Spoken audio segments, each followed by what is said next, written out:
What up, fam? Hit that like, hit that subscribe. Are we writing apology letters? Let's talk about it.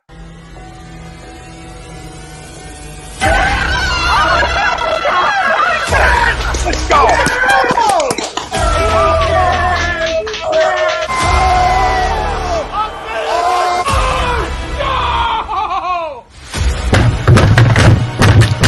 This ain't the fuck like this game, he stinks! Oh, shit. It's gone.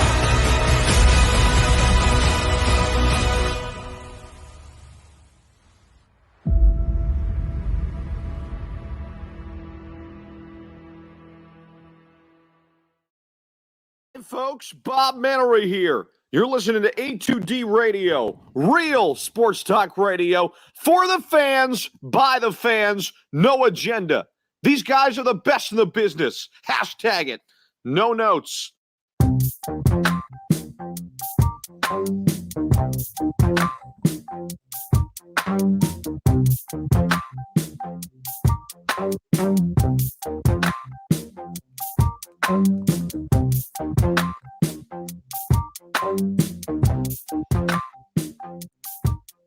Playoff talk. What up, fam? Welcome in. This is Monday Morning Quarterback only on A2D Radio. That's Ryan Brotto. I'm Tom Arnone. The family out there, we are brought to you by FanUp, and FanUp is the best way to enjoy fantasy sports, daily NFL contests, and more. Win great prizes. Sign up today. Use promo code A2D for 5,000 bonus points. That's a $50 value. FanUp is what they're called. The Apple Store is where they're at. Go download it. Use our promo code and enjoy it. Come compete. Come compete. I love to have one. I said every Monday. All right, I accept every challenge sent to me on FanUp. Every challenge that's made, I accept. 50-50 chance. Why not? We got a lot to talk about. Biggest playoff fraud and dark horse. All right, so a little fun game we'll play at the end. We'll give our NFL playoff predictions. Eagles, Bucs preview. Give us our early. We're going to give you guys our early predictions here. Early, we'll give it again on Wednesday, and then Sunday after the game, I'll get to be able to talk about and hopefully be able to talk about a W. But the first time giving a score feels good, feels good, and we're doing a giveaway for the score too. Giveaway like we do. We do it on Wednesday, and now we're going to do it on Monday this week. A little Venmo, a little Cash App to you from A2D if you nail the score. Offense and defensive player of the game, like always. All right, that's your tiebreaker if it comes down to it. But our main topic at hand, before we get into that, even though that's pretty much a main topic as well, but we're gonna start somewhere else. Hey, Howie, we're sorry. Are yous? Are we? Are we sorry? Are we doing an apology tour tonight? This is what this is, right? Monday Morning Quarterback. I think we're in the playoffs. Apology tour at 9-7. Is this what we're doing? It's going to tie into our poll question. Brought to you by Manscaped. You can get 20% off and free shipping with the code A2D at manscaped.com. Unlock your confidence and always use the right tools for the job with Manscaped. Body wash, lawnmower, weed whacker, ball deodorant. What don't they have? Even boxers when you're all done. When you're all done cleaning yourself up, you put on a great pair of freaking boxers too. Use promo code A2D at Manscaped and get 20% off and free shipping. Our poll for tonight's show is the Philadelphia Eagles fans owe Howie Roseman an apology. Do you agree or disagree? Eagles fans owe Howie Roseman an apology. Do you agree or disagree? Let us know. Facebook, YouTube, Twitter, Twitch. That's where we're live. Everywhere you get your podcasts, we're there as well. Hit the like, hit the subscribe, hit the follow, hit the download it, review it, do it all. Do it all. Comment in. Is it an apology tour tonight on Monday morning? Look at this. Really Monday night, but it's Monday morning. You guys get it, right? Okay, good. So, no, absolutely not. I don't know that I'm an apology for nothing. What do I owe an apology for? All right, when I'm a guy who said this roster could still win 10 games, right? Because I thought he did a good job draft and getting 1-year deals for the most part, right? That we could be a 9-10 win team. A playoff team was really what it mattered. If we could be a playoff team. And here we are. Now, I don't owe him an apology for the numerous misses, right, that we watch out on the football field weekly. I don't owe him an apology for that. I don't know. And what exactly does this apology entail? Like Carson? Like, I owe you an apology for that? Like, okay, you guys got caught with all your pants down, not me. I didn't get caught with my pants down nowhere. You got caught with your pants down, so I'm going to owe you an apology for that? No, I don't owe you an apology. I'm glad he failed and we got away with it. He failed as of right now, and we got out with a number 1 pick. All right, but what's that pick? Okay? What's that pick become? Who's that become? So before that apology tour starts, all right, win me a playoff game. Go beat Tampa, and then we got a conversation if I owe Howie Roseman an apology for a 9-7 football team. What, because they hired Nick Sirianni? This organization's always hired good coaches for the most part. Mm-hmm. And Howie Roseman's always pretty much done a good job of rebuilding. Okay, but I'm not owing you an apology. You're 7 seed. You got in. Congratulations. But, hey, dude, go beat the big bad wolf.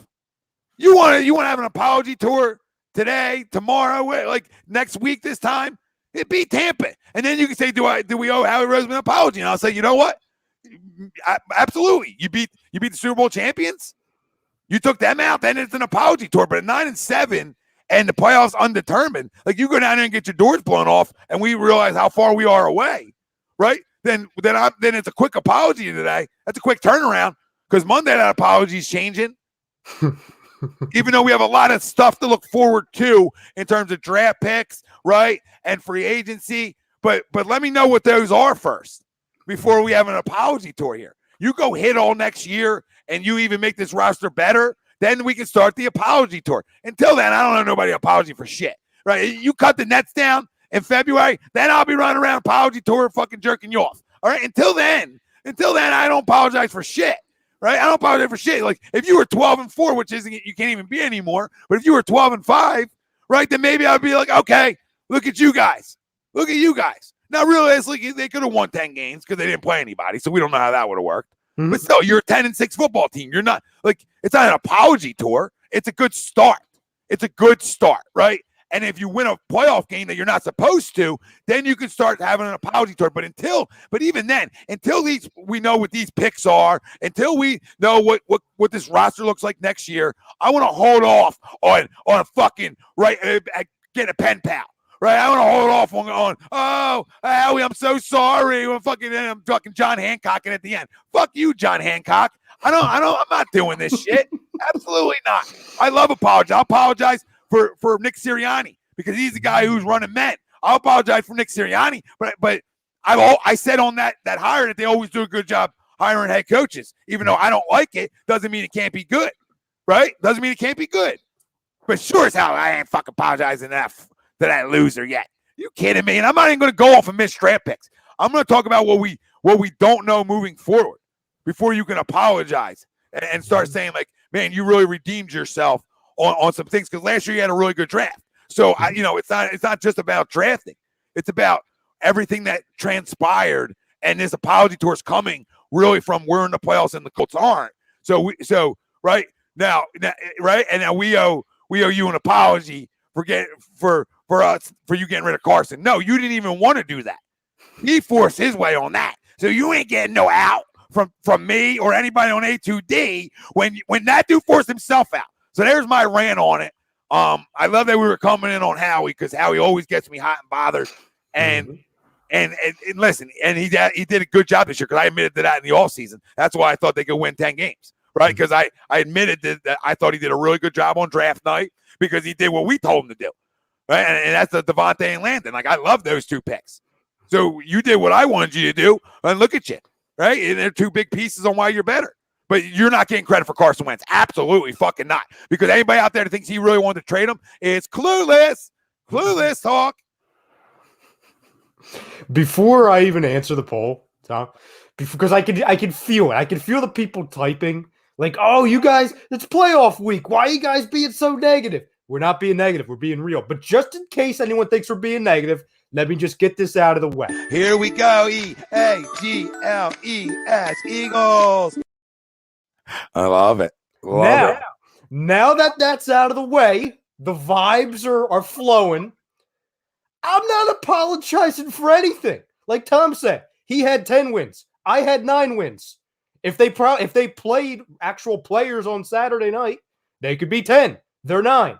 So it's not like Tom and I have been saying, hey, they're going to win 4 games. So check. We're not apologizing for that. Are we going to apologize and forget all the pain that we went through 12 months ago? About we didn't know who our quarterback was, our head coach was, our roster was. We went in for 3 months thinking, are we going to have enough cap space to pay our draft picks? We're going to pull New York Giants to where, we can't carry a full roster because we don't have cap space. That wasn't me that got us in that situation. That wasn't Tom. That wasn't Nick. That wasn't Eddie. That was Howie. So we're not going to forget. Now, I will give him credit, and I will give the organization credit that, and we talked about this last week, that 12 months ago we were talking about, hey, is the culture of this locker room broken? Is there a way to recover? Is this going to be a 5-year, 6-year kind of Drek period like we see up in New York, like we see in the Jacksonvilles and all of that? And to their credit, it looks like we are ahead of schedule instead of kind of stuck in the mud like the Phillies have been for the last 10 years. But that We'll find out. Yeah, it looks like it. But to your point, Tom, we're not. Did we win a Super Bowl last night? No. Did we win a playoff game? No. We're not. Like, we haven't even played yet. Like Kobe Bryant said years ago, the job isn't finished. And I know we're just happy to be here because we were 2-5 and we expected the team to win 4, 5, 6 games before the year, some of us. And it's all about expectations, right? But you're in the dance. So until the football season is officially over, I'm going to wait until everything kind of shows itself this Sunday. And yeah, if we find a way to beat Tom Brady and the Bucs, will I be coming in like you, Tom, on Monday and just being so overjoyed that we not only get another week of football, but we get another victory over the greatest quarterback of all time in the Bucs and the defending Super Bowl champions? Yeah, absolutely. We'll all be thrilled. But it's not the time to be handing out apology letters. And the reason why we're even talking about this is because I see a lot of people that the second something bad happens in another organization, forget about all the good things that have happened the last 7-8 weeks here in Philadelphia.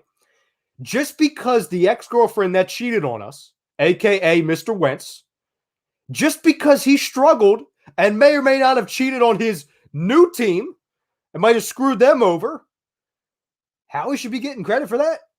Like you said, Tom, it wasn't like Howie Roseman one night in the spring had the epiphany at 5 o'clock in the morning that said, you know what? I'm going to trade away this guy and I'm going to pay him over $40, $50 million to play for the Indianapolis Colts because I'm going to go with a guy that, listen, we like as a competitor, but we don't know if he's going to throw the football and all that. That wasn't his master plan. Carson Wentz left us. And what happens? He ended up resorting back to what he's been the last 3-4 years, and that is someone who just makes too many mistakes when you don't need him to.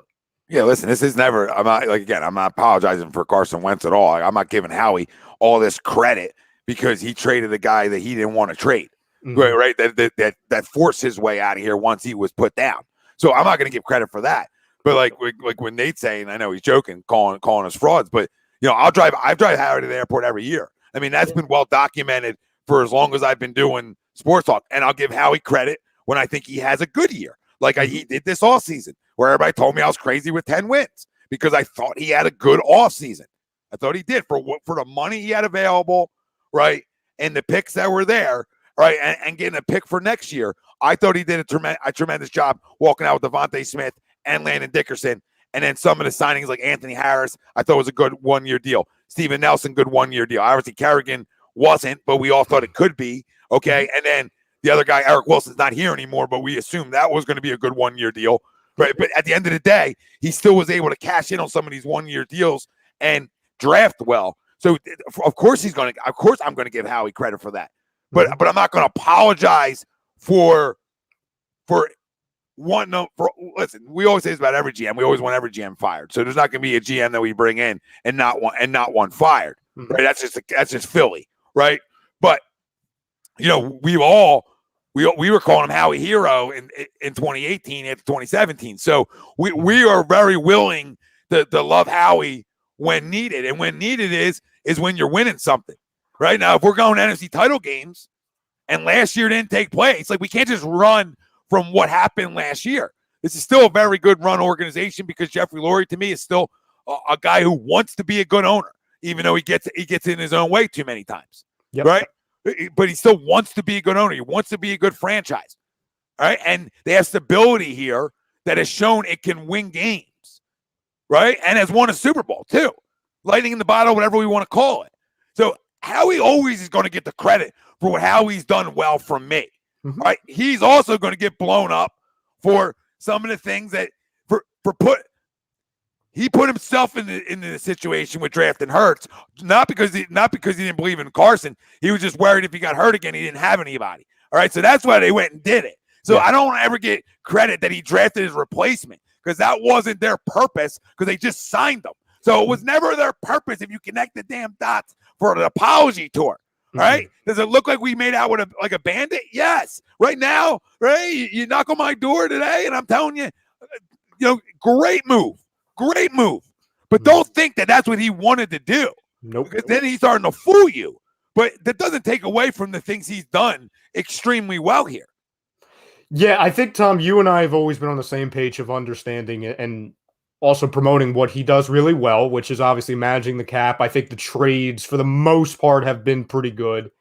And I would think the funny thing is, even in the draft, I would say his later round picks, but I think that's more, we talked about that, I think that's more based off of the scouts because Howie and Jeffrey are very hands-on in the early rounds, and then once they get to like the 5th, 6th, 7th round, it's kind of like, okay, scouts, it's your turn type thing.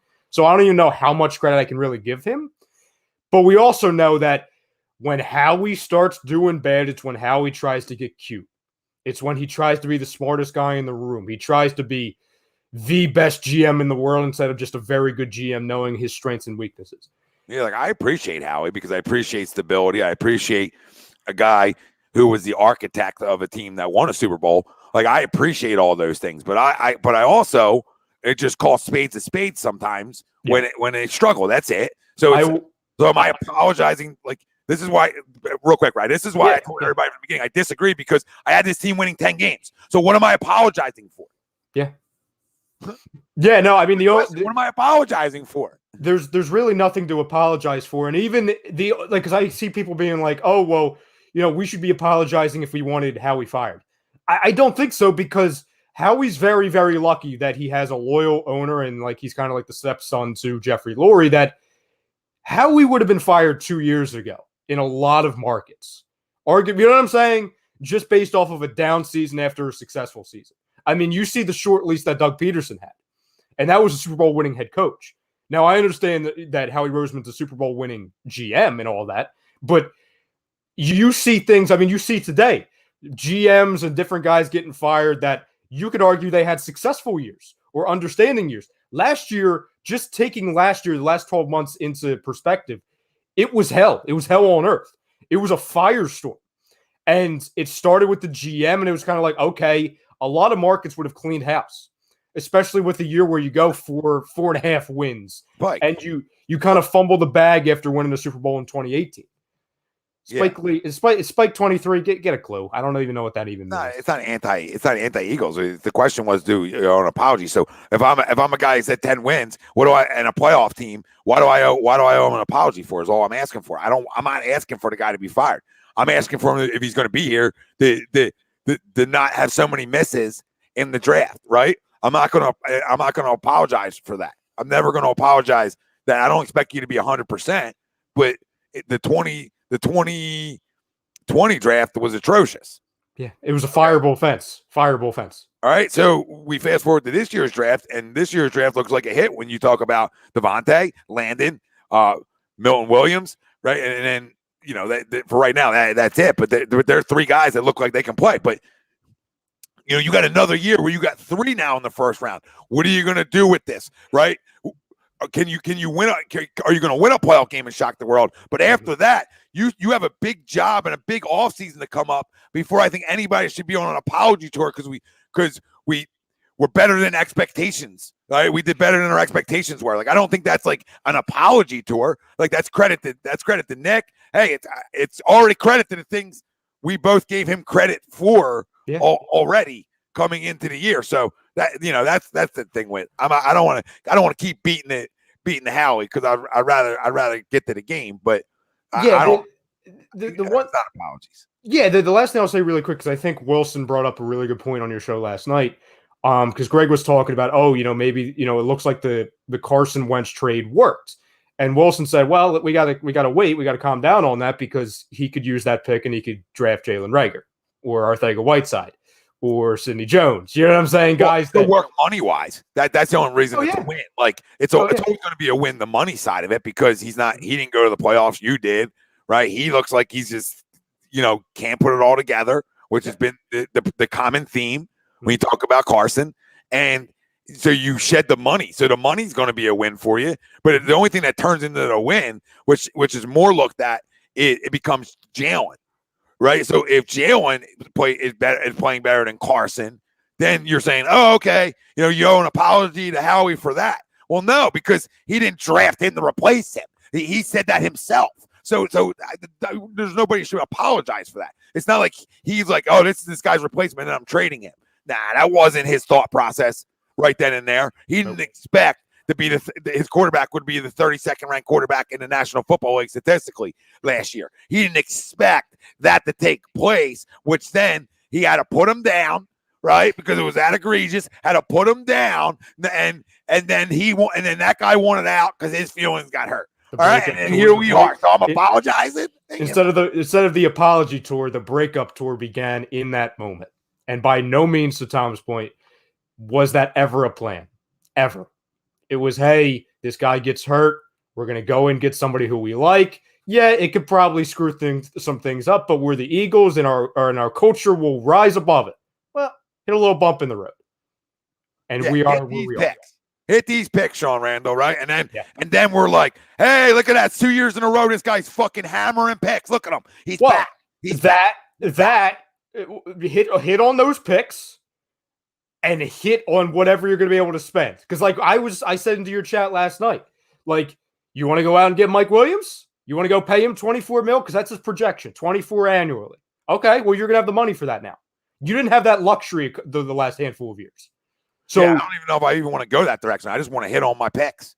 Oh yeah. Oh no. If you hit on your picks, I don't want to say the money doesn't matter, but it makes the money a lot easier because you're filling in the blanks. You're not overpaying. The 2019-2020 drafts forced us to overpay for either bringing guys back and extending them way longer than they should be, or overpaying for free agents. So if you hit on these guys that are going to have 3, 4, 5 years of control, you don't have to overpay and pay $26 million a year for a wide receiver or that. You're going to have guys on rookie contracts for 4 years, which is really good, or 5 years.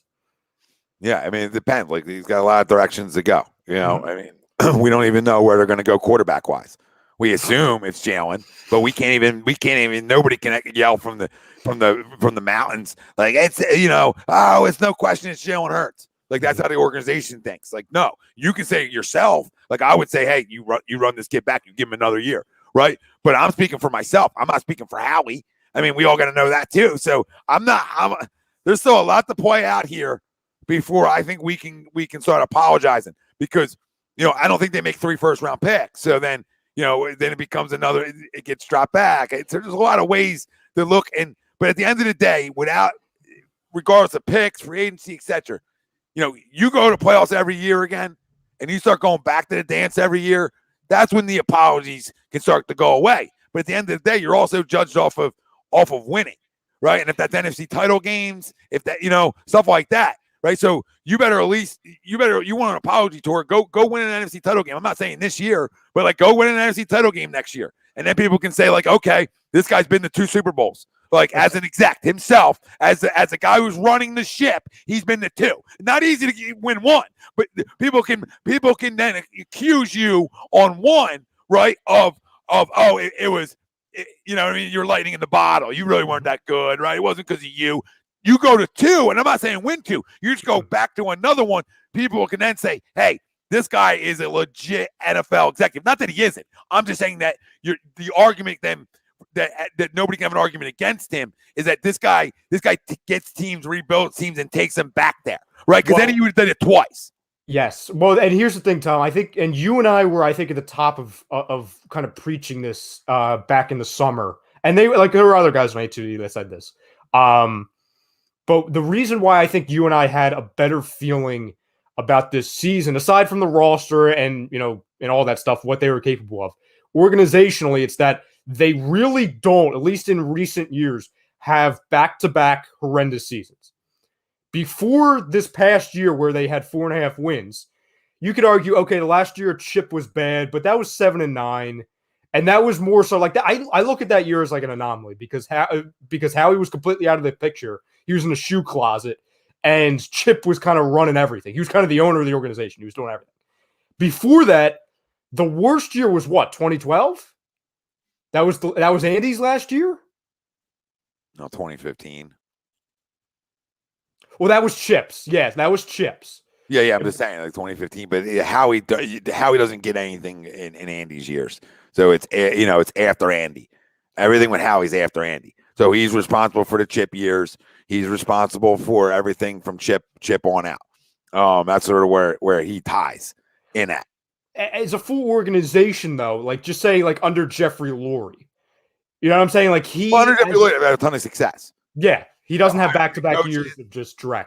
Yeah, and I think that's why, we know why he likes Howie underneath of him, because he likes having some of the control over things like head coaches. Yeah, and credit to Jeffrey Lurie, it looks like right now that he hit on another head coach, and if that's the case, man, I mean that's my goodness gracious, it ain't easy. I mean, Sweeps is commenting on Black Monday around the NFL, right? And Dolphin Flores gone, guy fucking won 7 in a row, or 8. Sorry, he won 8 out of 9, and he's canned. Right, and then you look around the league, and all these teams are firing guys, etc. It is hard to find a head coach in the National Football League, right? And when you go and guys run their tenure here or run their course, and you got to let guys go, it's hard to find that guy right away. And the fact that under Jeffrey Lurie's run here, which dates back longer for me than you, right? Yeah, like, he's had good hires, right? I think like Ray Rhodes was his first hire. And Ray Rhodes was a tough guy, and and everybody liked Ray. I mean, the team wasn't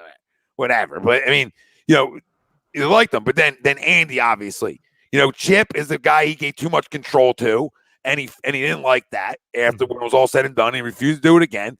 Then he goes and hires Doug. He gets a Super Bowl, all right, and then he goes and hires Nick right after Doug, and it looks like they're back to the playoffs. So if anybody's coming out smelling like roses, it's Jeffrey Lurie. Because he's the one who's got to sign off on trading Carson Wentz. He's the one who's got to who really makes that kind of big decisions, like we talk about when it comes to Ben Simmons, right?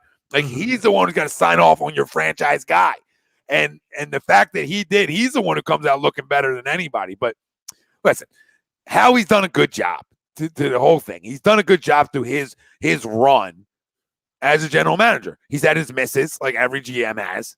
And he's had his hits, but he's won a Super Bowl. Mm-hmm. So my point, and the final point I have, and if you have more, right, go ahead, is that if he goes back to another Super Bowl, then he becomes in the upper echelon of general managers because it's not easy to do that. Yeah. The last thing I'll say, because I know we want to get to the game, is that, and you brought it up, a few minutes ago, which I think is, you took the words right out of my head, which is perfect. You're really not going to get an apology. Like a real one, like, yeah, if you win next week, I'll apologize to freaking anybody. I don't care. I'm happy. You know what I'm saying? Like, we'll get reckless if we win on Sunday. You know what I'm saying? To where like I'll freaking apologize to my TV for screaming at TV all year. But really, the true apology for Howie Roseman will come 12 months from now, maybe, and that will be, to your point, show that you can build off of this success, which it was a success this year, strange success, but it was. Build off of it in the draft, build off of it with money and cap space, make a further step, maybe get a playoff game in under your belt as far as winning, maybe go on a little bit of a run, maybe win a division. Then you're proving to not only you, Tom, me, but everybody that, to your point, you're a GM that can go through the peaks and valleys of an organization. You can go through the down years, rebuild it. Go down again, rebuild it again. Through a lot of money, draft picks, because he will show us that he was able to rebuild and bring an organization back to success every way possible via trade, draft picks, cap, etc. young team, because we always talk about, he had Andy's team the first go around. He had his. This time around, if he builds it, a lot of it's going to be his guys. No, the whole thing's going to be his guys, right? Yes. I mean, there's no running from that. So that's why you go back again, right? That's like, right? You go back again, even if you don't win one, you go back to one. You're like, okay, there's something to this, right? Or you just have like long-term success, like you're going NFC title games all the time, right? Then it's like, okay, this guy's a legit GM, right? Like just getting in the dance and getting knocked out, like doesn't do anything for me. I mean, your last 2 playoff appearances, you're one and done. So I mean, that's nothing to go around crowning. So you gotta have some long-term success, which he has. He's had long-term success, but can you sustain it, right? Can you sustain it for a 5-year period, 6-year period, maybe? Can you sustain that success again? Can you do it again? Because that first success, you didn't sustain it, right? You went and won in 2017. You went back to the playoffs in 2018, right? And then you had a down year. No. Then you went and lost to Seattle, and then you had a terrible year. So you really didn't sustain it. You didn't sustain that whole process of okay, you won it, but then you went south quick. Oh, they fumbled it because the reason why we were talking about dynasty and we were saying that kind of tongue in cheek because you win a Super Bowl and you think, oh my God, this is going to be the best thing ever. Well, no, right? Because a lot of these players a few of these players are still here. Well, and what was I remember to this day because we posted about it. Literally the morning after the Super Bowl, it was like 10, 11, 12 guys that were key parts of the Super Bowl that we had locked up until like last season. You know what I'm saying? Like Fletcher Cox locked up, Brandon Graham locked up, Lane Johnson, Brandon Brooks. So it's like, oh my God, this core is going to be here for years. And it was like, oh my God, it's set up. And oh my God, we have a quarterback and we have all these things. And because we got cute, we fumbled it. And listen, that happens. But it's that, like you said, Tom, it's not about what he's done in the past. It's about building off of it now. Yeah, well, it looks like the quarterback fumbled it. If I really gotta look at it, if I'm being honest, it looked like he fumbled. Now he picked that guy, and he picked that guy and gave him a lot of money too. So, right, I mean, being fair, but everybody out there, we got tons of people watching right now. Make sure you hit the damn like, hit the subscribe, hit the follow wherever you're watching us from. If you're watching back on the podcast side, all right, download, review us, give us the whole thing. Tell us how you like us. Tell us how you like it. All right. But we are brought to you by FanUp, and FanUp is the best way to enjoy fantasy sports, daily NFL contests, and more. Win great prizes. Sign up today. Use promo code A2D for 5,000 bonus points. That's a $50 value. FanUp right on the Apple Store. Go download it. Come challenge me. Any bet you want, I'll always hit accept. That's a promise. And go download FanUp. Daily contests. You'll love them. No salary cap. That's the biggest thing. And use promo code A2D for 5,000 bonus points. Right on the Apple Store. Go download it. So when it comes to this Sunday 1, Tom, and like I know last night you're expecting, I don't think you're guaranteeing or anything. I know people were like, oh, here goes Tom guaranteeing wins. I don't think Tom's guaranteeing victories over any GOAT, especially Tom Brady. I've had some pretty good locks this year, I feel like. Hey, you won. You won. You beat me. I'm going to say something I haven't said since Chicago 2018, 19. Double doink game 2 days before it. And I don't know what it means, Tom, but I just know the last time I said this on the air, certain things happen. A doink and then another doink.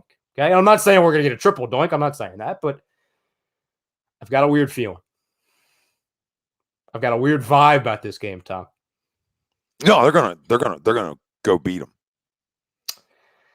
They're gonna go beat them. I'm just telling. I told everybody this last night. Everybody laughed at me. They're going to go win this football game. I'm not telling anybody they're a better team. I'm not doing this. This isn't time being a homer. If they can run the football, they're going to win this football game. And I think they're going to be able to run the football. And the big question I have is Levante David playing for the Tampa Bay Buccaneers? Because Levante David, who's a big-time run stopper at the linebacker position for them, if he's not playing, their run game is still good. Don't get me wrong. But it's not as good as it should be. Okay? That's a big loss for them. Don't tell me. I mean, Carolina rushed for 117 yesterday. Don't tell me you can't run the ball. They averaged 4.2 yards a carry. If Levante David's in there, their rush defense is definitely better. But come on. Nobody in the league, there's teams in the league, but we own something. Right? When you go in and you own something, you can have success. Okay? And you own running the football. You lead the league in running the football. So don't shy from what you do well.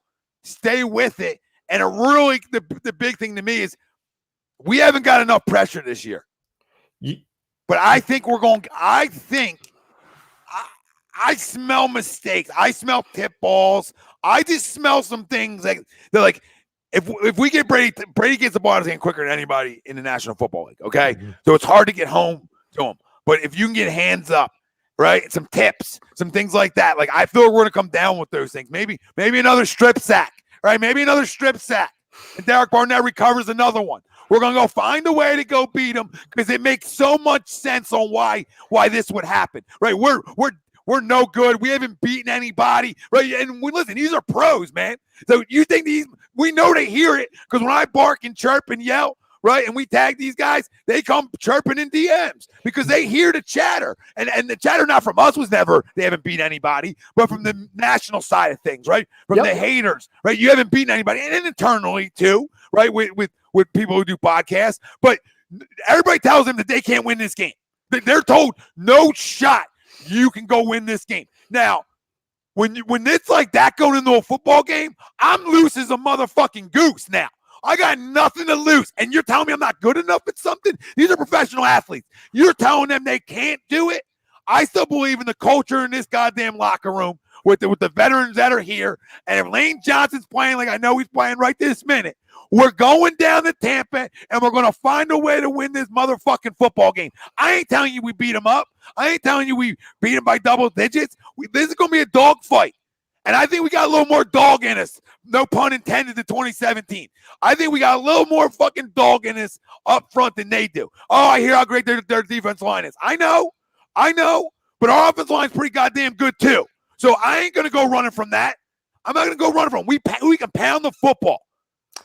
Pound it. Let's fucking go. I don't care. You call me a homer. Call me whatever the hell you want. People can, time's a homer. I never bet against Brady. But first off, 8 points, way too much. I'm taking the Eagles all day.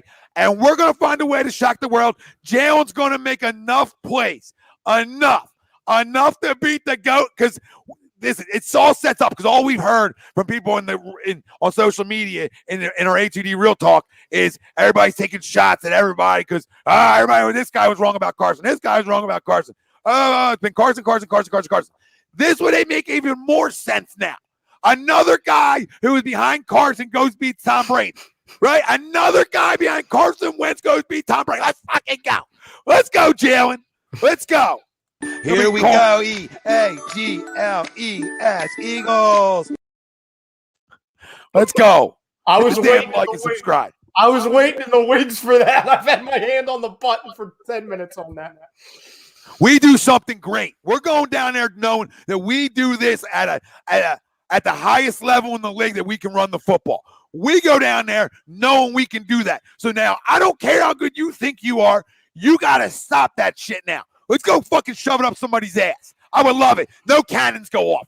Yeah, here's our goal. Here's our goal for Sunday at 1. None of them fucking stupid cannons go off. It's stupid fucking Pirates. Nobody likes Pirates. All right? And Pirates are hated. Screw the Pirates. Fucking Bucs. And we owned for 20 years ago. All right? The only thing I forgot about Rondé Barber. He still runs in my nightmares. He's still running in my goddamn nightmares. I didn't forget. We owe them one. As a team that nobody can beat, right? They came in the vet that day, and everybody said, Tampa can't win this game. Tampa can't win this game. Tampa can't win this game. Right? And then up your asshole. Upper asshole. And that's how we close out the vet. All right? This is our payback. That's my little no eating. Right, going back. Oh no, he'll be talking about it on Wednesday. He might have the friggin' shirt from because he's at that game. He might have the I was there, Tampa versus Eagles at the vet. I survived Eagles Tampa vet. Come on, tell me anything I said's wrong there. No, it's really not. And especially on a focus too, but that's no. There's a chance we could lose by 50. But listen, honestly, Tom, there's a lot of things that is different about this game as opposed to, when we faced them in week 4, 5, 6, whatever. It's a different football team. But the two biggest things are this, okay? One, just fam at home, and some people may have known this. You know how many times one of our running backs or just our total running back core rushed the football in our first meeting this season against the Bucs? Not including Hurts. Probably 10, 12 times. 9. Yeah. And it was only Miles Sanders. Yeah, because we got down too early. Yeah, and I think that was the game where we rushed twice in the first half. Well, listen, you're going to have to be able to slow down Rob Gronkowski on Sunday. That's my biggest concern. He's my biggest concern. But you're in a better spot because AB and Godwin carved your ass up that night because we don't have enough firepower for that. Mm-hmm. All right. So that's why when people ask me who I wanted, I don't want Brady ever. But I thought this out of the Rams and the Buccaneers is all the two I was picking between. Right. I led to the Bucs because I don't have to deal with AB. I don't have to deal with Godwin. Right. I feel like I feel like I have a chance. It's like a wounded animal. Like, can I go in and steal the wounded animal's food? Can I be a little quicker than them today? And I think we can. Well, you're this guy's gonna constantly win. Shut the fuck up. Shut the fuck up. This guy ain't gonna keep winning. Shut up. He's got to go out. I love Brady, but he's got to go out at some point again. You, to your point, as far as matchups, you're going to get Darius Slay against Mike Evans. Okay. I don't know what Steven Nelson's going to be looking like. I don't know what Maddox is going to be looking like. But to your point, if you're going up against the Rams, you're looking like, okay, Maddox against Cooper Kupp. No, I'm not okay. I'm not okay with that. Nobody in the league is willing to say that. I mean, I'll take Avante will hold up, but I mean, Cooper's going to get his. Yeah, no, he's amazing. He's amazing. You've got Odell against obviously Slay. You know what I'm saying? And then I said on your show last night in the chat, I think Higbee would eat us up. Not that Gronkowski wouldn't, but you've got the Super Bowl champs, right? You have all that, and you have the greatest quarterback of all time, and you have, his greatest 1-2 punch in Gronkowski, and you have a bunch of things. But they are the wounded animal of the bunch. And I'm not saying, like you said, Tom, we're not going on parade saying, oh, we want Tampa, like all these, like the chants like we were doing with the Sixers and the Celtics. No, we respect Tom Brady. We respect the Super Bowl champions. But if there was an avenue for us to steal one, not blow them out, just steal one, maybe win by, a field goal or a touchdown, it was going to be the Bucs, especially when the Cardinals was not a legitimate option. Like I saw so many times last night in your chat saying like, oh, guys, you mean to tell me you'd rather face the Bucs than the Cardinals? No, I don't think that's what they were saying. That's definitely not what I'm saying. It was only between those two. Yes, it was only going to be those two. The Panthers were never going to beat the Bucs yesterday. In order for us to beat to be able to face the Cardinals, you needed Sam Darnold and PJ Walker and Cam Newton to beat the Bucs. That's not happening. And yeah, like I see John saying, I wouldn't even go with Nelson on because then he's got to go into the slot. It's a weird adjustment for him, Umberto. But I would have no problem with Avante getting some run at him too, though. I know he's bigger, but he's also slower than Avante. So Avante's speed can sort of maybe help him in times a little bit too. Like I would mix guys at him. I'm not telling you Avante's going to shut him down because he's so big, but the speed can then help you maybe because you don't have a lot of options in there. You want TJ Edwards running with him? I mean, maybe. I don't know. I mean, it's not the speed you got to worry about. It's the size, the physicality. And I think maybe like an Avante, like mixed in with your linebackers at different times. You got to be creative because you got to double somebody, right? And I'm going to look the blanket and double, right, Gronk over Evans because I got to be able to trust Slay one-on-one. What about Rodney? Huh? What about Rodney? Well, I mean, he would get over the top action just depending on who your underneath guy is, right? Like I'm saying, I mean, I don't know which way you want to attack them. Like, are you going to go man? You're going to go zone? I don't know how the Eagles are going to attack them. If I'm going man to man with safeties over top, right? Then maybe I got to go a linebacker on Gronk. Mm-hmm. But if I can go a zone, then there's going to be times where I can get an Avante in that specific area matched up with them. Or if it gets over top, then it's a Rodney. But I almost want to go man to them. Like I don't want to give Brady windows. I want to make things uncomfortable. Like so you got to get physical with them. Gronk's going to get his, and I think Evans is going to get his too. Well, right? You got to score. Like this isn't like, let's be clear here. We got to go score points. I hate to say this, right? Because I think this is one thing that Jonathan Gannon has prided himself on, and it doesn't do much for me. And we talked about it last week, but the way you're going to have to go against Brady, you're going to have to go and you have to be extremely aggressive against him because, like, you're going to have to force the issue to where, yeah, you're going to have to press him to where, yeah, you might get beat over the top by Scotty Miller or Mike Evans, but that's the game you're going to have to play. You can't just sit back and let Brady pick us apart and have us die via a million paper cuts. You know what I'm saying? We saw that in the first week. We see that every game. Cognac, I can't go in there though, right? Not to your point, because you're right. And Cognac says I can't, but I can't go in there and say what does Brady do well. I got to go in and say what's my best, and I think my best is man. I think my best is man. That's where I think I win this battle. Now, if they had all their weapons, their usual weapons, then I'd maybe rather go zone, right? Because then I got too many guys running around. I got to slow this down.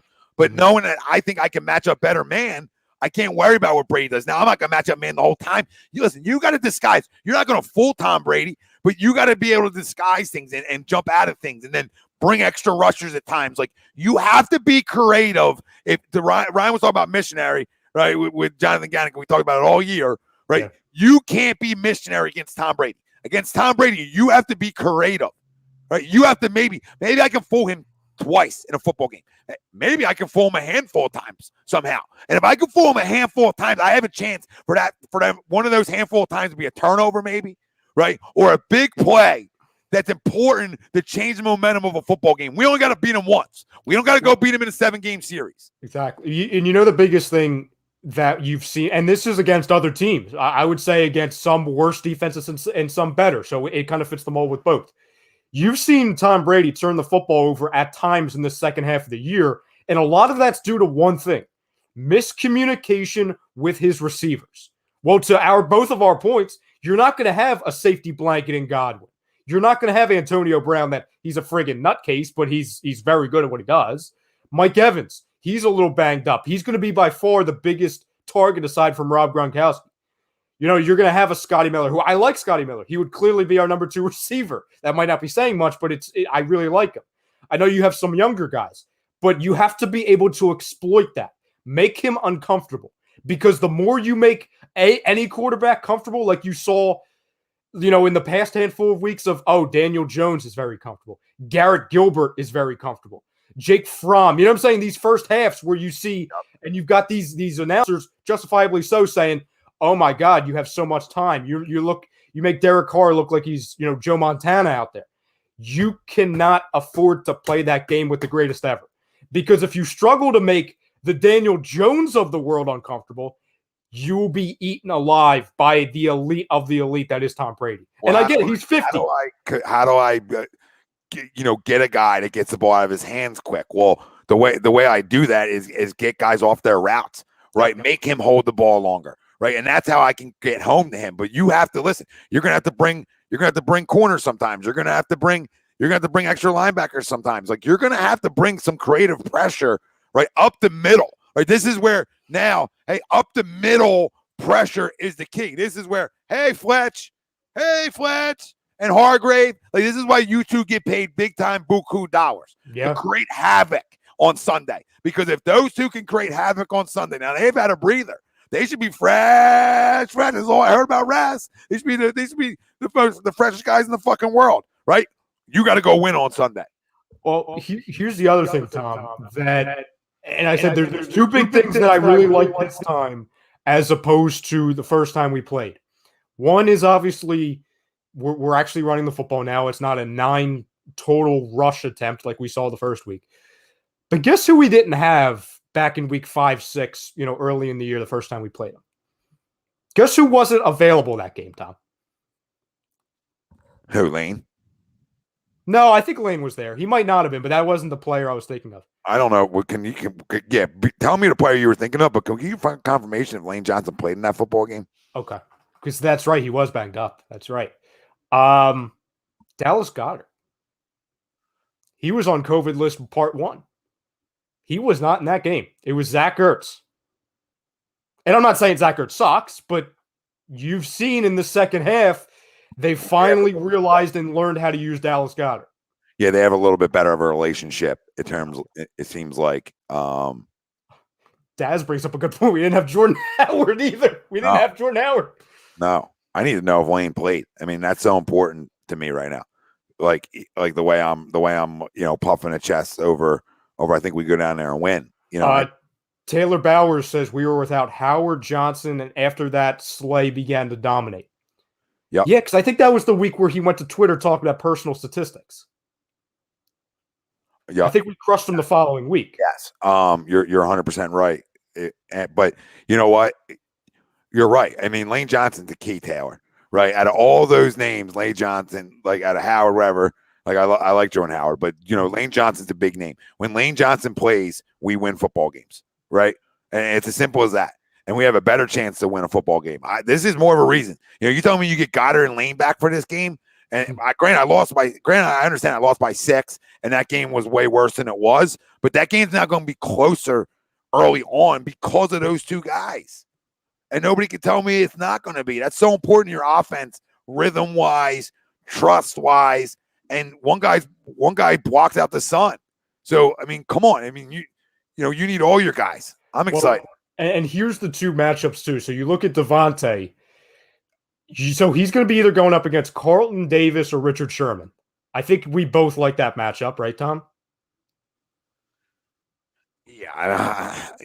On the outside. As opposed to him against Jalen Ramsey, if we play. No. I'm just saying because the quarterback. Like, I mean, how much is he going to throw the football? I don't know, but yeah, I like.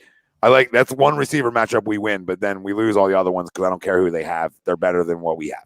Yeah, and then on the flip side, you've got at least on this sheet, the projected matchup would be Dallas Goedert against Antoine Winfield or Devin White. Now that's going to be tough because both those guys are friggin' monsters. But like we said before, we didn't have that option before. We didn't have that luxury. And Robert brings up a great point. Gronk didn't have Gronk either. Yeah, so it's kind of like a 1-2 punch. Yeah, but it's not because they had AB and Godwin. So fair. I mean, I might say Gronk's a goat, but like, come on, they have AB and they had AB and Godwin, so they're definitely not as good offensively as they were. Mm-hmm.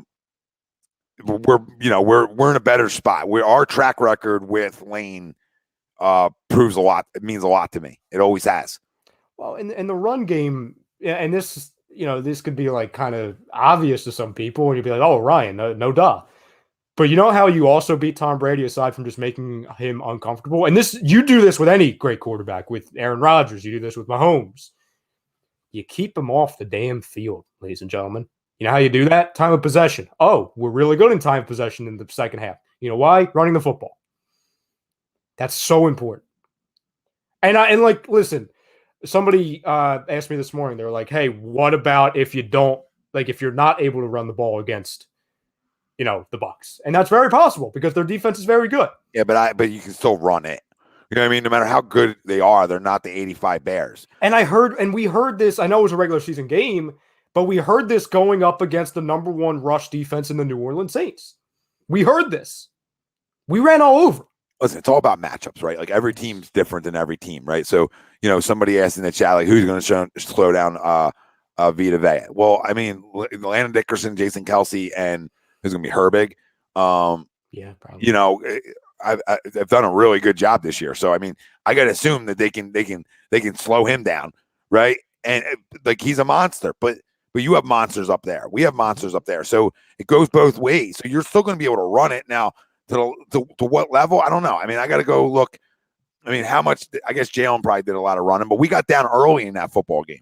That's the key. Like, I think Jalen. Well, as far as rushes, I think Jalen ran 12 times. I think Jalen had 12 rushes total. Okay, yeah, 12. I mean, like I said, we were down big.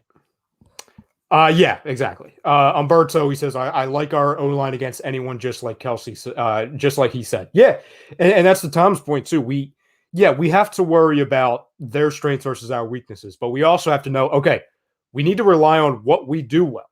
So I don't think Nick Sirianni is going to be doing this, but you just never know because we've seen him try and experiment in first halves of games, especially even in our good stretches of the season. We cannot have the game plan where it's like, oh, well, they can their rush defense is really good. Oh, their secondary's banged up. So we need to be able to throw the ball X amount of times. We can only rush the ball no more than 5-6 times in the first half. If you do that, you've already lost. If you have that mindset on Tuesday, you have lost on Tuesday. And listen, I'm not saying that Jalen Hurts is completely, it's impossible for him to make some plays with his arm. No. You're in the playoffs, you're a quarterback, you're an NFL quarterback. You need to be making some throws. But if your game plan is, oh, I need Jalen Hurts to out-throw Tom Brady, I think we're playing a game that really we don't need to enter. You know what I'm saying? Like, we're just not going to do that. And that's not a shot at Jalen. It's the greatest quarterback of all time. It's the greatest quarterback of all time. No, I'm not going into that type of fight. No. You know, I'm going in to try to slow them down as much as I can offensively. Hopefully create some turnovers. I mean, these are the kind of things you need to be able to go not only win on the road, but win against a team like Tampa. I mean, it's hard to go beat them, right? If you don't win time of possession, if you don't win the turnover battle, like, you know, we're not built like that. So we need to do those things and the things that we do well. But I think Jalen's athleticism, like Malachi saying, is a huge attribute that can play a big part. It's played a big part over, you know, the stretch of games. You know, something that I know I've personally like yelled and screamed at is he's got to be able to throw the ball on the run. I mean, it's so important to be able to throw the ball when things break down. He's done a better job staying in the pocket. So, you know, I got to hope then, you know, this must needed week off for everybody that, you know, that ankle's even better and he's fresher and has a little bit more kick to his run game, right? Like, I got to hope that all these guys now are fresher and we have a little bit more juice going into this game. But you have to get to, I don't even want to say an early lead, right? I don't even want to go that route. You have to stay in a football game to be able to do what you want to do well, right? It's common sense. Like, you can't be down 21 and think, oh, well, you know, I only ran it 10 times in this game. Well, because you were down like that. Oh, I think, Tom, and maybe this is an overreaction by me, but I think if you're down by 2 touchdowns, if you're down by 14, the game's done. Yeah, because Tom Brady in his career, and I know a lot of it's with the Patriots, he's a slower starter.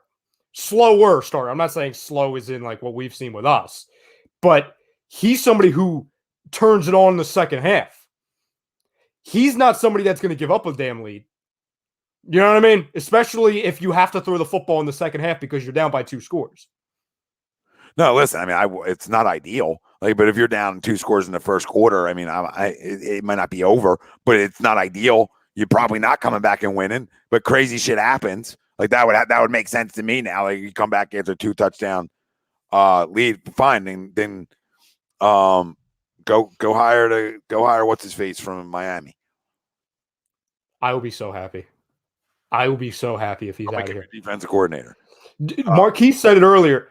Like, Jonathan Gannon is the only person that's keeping me from saying win. Just because he's going to have to be something he's not. Well, guys got to win too, right? I mean, like, listen, he can be as creative as he wants. Guys got to win. So up front's got to win on Sunday. You want to win this football game, up front's got to win. And I know, Tom, it's common sense. Well, we're here to talk and have common sense too. Like, no, I don't think they're coming back. I'm just joking. Like, that's how we would go and win this on the road. Like, we would get down 14 within 8 minutes, and then somehow we scratch and crawl and we're in a game. Like, you know what I mean? Like, I don't know, you know. All Tom's saying is if they're down 14 in the first quarter, he's not turning off the TV. No, you still come back. You're a score away from making it a 1-possession game. So you're still being able to dictate what you want to do. Now, you talked to me about 14 in the third quarter. Bye-bye. Yeah. I'm still not turning the game off, but bye-bye. Yeah. No, shit. What was I saying? Damn. Oh, yeah. Flores is who I was saying. But the guys got to win. So, like I said, Fletcher Cox and Javon Hargrave had to have monster games on Sunday. You have to disrupt. First off, you have to stop the run because they're going to want to run the football. So you have to stop the run well. Okay? That starts there. But really, the biggest thing, and the other side of it is you got to get off the field. And if you don't take the ball away, okay, then you got to get off the field on third down. You got to slow them down. You're not going to stop teams. You got to slow it down. Slow it down and keep your football team in a game. That's what your defense has to do. If we can take the ball away, if we take the ball away 2 times, we win this football game. I agree. Now, do we do that? I don't know. I still think we can win it if we don't take the ball away. But then you have to get off the field all the time. Name brand that. So you're saying that Jonathan Gannon, the entire season, he's kept everything real close to the vest because he's known he was going to make the playoffs, and then boom, he comes out first week of the playoffs and he's like, "Oh, I've arrived. Here's the real defense." If he does that, he's even more of an evil genius than Chip Kelly thought he was. All right. Yep, I agree. I agree. Habib, I agree with that one too. I love Milton Williams. I love him. He's got a motor. No slow starts is so important, Philip. Now, listen, you can't get off the slow starts on both sides of the football. So, one of the two needs to get off to a fast start. Preferably both get off the fast starts. Mm-hmm. Okay, like you would love to go down there and see yourself a 14-point lead somehow, right? Where you strike early and people are like, "Oh my God, where did they come from?" And now you can dictate. You would love to dictate, even if that dictates 10-0. You would love to be able to go down there and dictate how you want to play football on Sunday. But it probably won't come that. It's going to be a dogfight. It could be a little back and forth early. I could see us being down, 7-3 after the first quarter, right? I mean, you just got to stay around. Stay around. I think they do. And I think they do. That's why right now I have us winning this game 27-24. Okay, I was just gonna ask you. I was like, what kind of score are you feeling? Because I'm right there. Like they're gonna score. Like you're not going down doing what New Orleans did. So they're gonna score. So can you score a little bit more? Now I'm gonna ask you to get to 30. 27 is my number. I think I got to get to. I think I have to get to 27. I think I can do it. I was coming into the show saying if you can keep Brady under 25, you win. Yeah, and we're right there because you have him scoring what 24, 27-24. Yeah, I was thinking like 26-23. Jake Elliott. Yeah, I'm thinking the same thing. Jake Elliott, 48-yarder for the win. Yeah, like. Or no, what Super Bowl was it? 50. What Super Bowl did we win? I don't 52. Yeah, I don't remember these things. Okay, Jake Elliott from 52 for the win. Oh. 52. Poetic justice. Oh, yeah. It's all tying back. You know the NFL is. I mean, two teams almost tied last night. Like, let's be real. You know what I mean? On the point, because I agree with you. Like, you could see after the first quarter, we're down 7-3. I would say, like, gun to my head, probably down 10-3. Like a field goal by the Bucs to, like, close out the first quarter. You know what I'm saying? That, us in our group chat saying, open up the second quarter, got to score points. Got to get points. So I can see like a 7-point game, a little 7-point deficit entering the second quarter type thing. Yeah, I could see that. And then maybe like a 13-9, 13-6 entering the second half. And then just second half, it just open up the floodgates. Yeah, I think you just got to be in striking distance, right? If it's a one-score game, I'm not telling you I'm running around feeling delicious at halftime, but I'm running around feeling like, okay, I'm in it. I can still do the things I want to do. And that's the most important thing. I think we're going to be able to run the football because everybody's telling you can't. Right? I'm really stuck on this week on everybody saying what you can't do, on what somebody else does well. Well, let's talk a little bit about this week, what we do really well. We're going to run the football well on Sunday. All right? Write it down fucking somewhere. We're going to run the football well on Sunday because this isn't your usual run team. Like this is the RPOs. This is a quarterback that's going to run around too. So you got to respect things. So we talk about this every week. It's like even just your under center handoffs, this team can flat out run the football, right? When you add in the misdirection, when you add in having to think for a second now, right? It's a different type of run game. It really is. It's almost like here's another 7 yards. Here's another 7 yards. Here's another 7 yards. That Robert, I started to show off really about Lavonte David. If Lavonte David playing, I don't know if I'm guaranteeing as much. Well, and Rob said earlier, he said that according to Arians, I guess this was either this morning or last night, that he's not sure about Lavonte David's status. He's uncertain at this time. Yeah, not sure. Uncertain is not never something you love to hear from a guy who's been out. So that's huge. You can run the football on Sunday. Well, and this young quarterback is going to make enough plays. He's going to make enough plays on Sunday. You got to talk some things into existence. He's going to make enough. He's starting to get some confidence throwing the football on the run inside the pocket. You're starting to see him a little bit developing. Can it continue in the biggest game of his career? Everybody, hold on, Rye. I talked about him being a leader. I talked about him being a winner. And these are the things you like about him. These were the intangibles, right? The intangibles. Well, to all my intangible people out there, this is where just be a winner. Winner go win. I don't care who you're playing. You can show me even more. You could put down right now. I still in the back of my head think this organization isn't fully sold. Right up top. Right? You go down there. You go down on Sunday and play your best football of the year, and you be that winner, and you be that leader. Woo, baby, this city gonna be on fire. On fire. Tom, I think people would take what you just said and be like, oh, they're in the playoffs, Tom. You don't think they're sold? Ladies and gentlemen, don't you think a playoff type atmosphere, a playoff victory, how he looks, how he performs in a playoff game, don't you think that should still be a big deciding factor on his future? It should be. It should absolutely be. It always is. And I think he balls out. I think he's going to play his best football of the year on Sunday. And this city's going to be electric because of it. And we're going to beat the Super Bowl champs. And I don't give a fuck where we go to next week because we might lose by 40. But all I'm going to care about is that we took somebody out. Because everybody told us this is all week. Remember this all week, guys. As we continue this week, you're going to hear a lot of no shot. No shot. No shot. And get ready for the screenshots because everybody's going to pick the Bucs. Everybody's going to pick the Bucs all week long. And I love it. I love it. Well, I love it. Again, I opened up the show for him, and we were talking about how the last time I said this, it was the week before we played Chicago back in 2018-19. And I said, I have a weird feeling about it. And I said, I haven't said that about a football game, especially a playoff game, since then. And we know how that ended. And again, I'm not predicting a double doink, triple doink, quadruple doink. I'm not predicting any of that. I'm predicting a win. I'm predicting, and nobody expects us to win. And I expect us to go in there and steal a win, however that comes.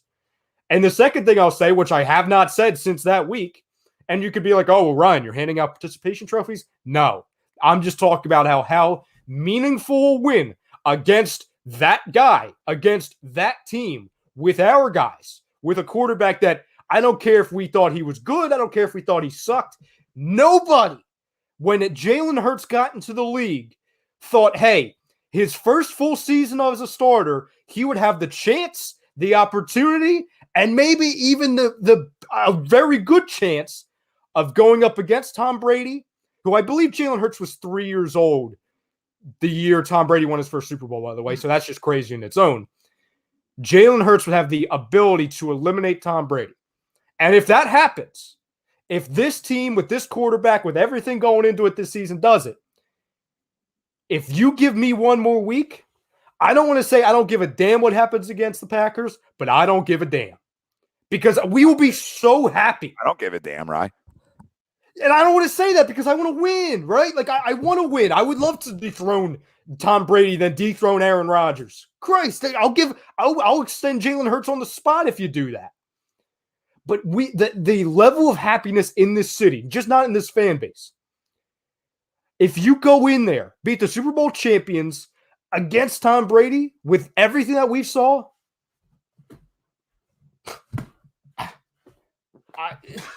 I'll be speechless. And I say that living through a Super Bowl. So I'm not even being like, oh, that's our Super Bowl, because I hate when people say that. Yeah, and we'll give a damn, like Fee says, but we won't, but we will, because we'll still be hurt because we hate losing. Yeah. But we'll be like, all right, man. I mean, with house money, we took out the Bucs. Okay. Yeah. You know what I mean? House money, we take out the Bucs, and then we're even more house money. Okay. Then I'll go to Lambeau and have to shock the world again. Yes. Listen, it's happened before. The physical teams can do this kind of shit. Now they've had quarterbacks at least that can throw it enough. He's got to throw it enough, and I think he does Sunday. Get the dog mask out, Marquise. This shit's going down. Frank's got one. I want this shit clipped all fucking week because this shit's going down on Sunday.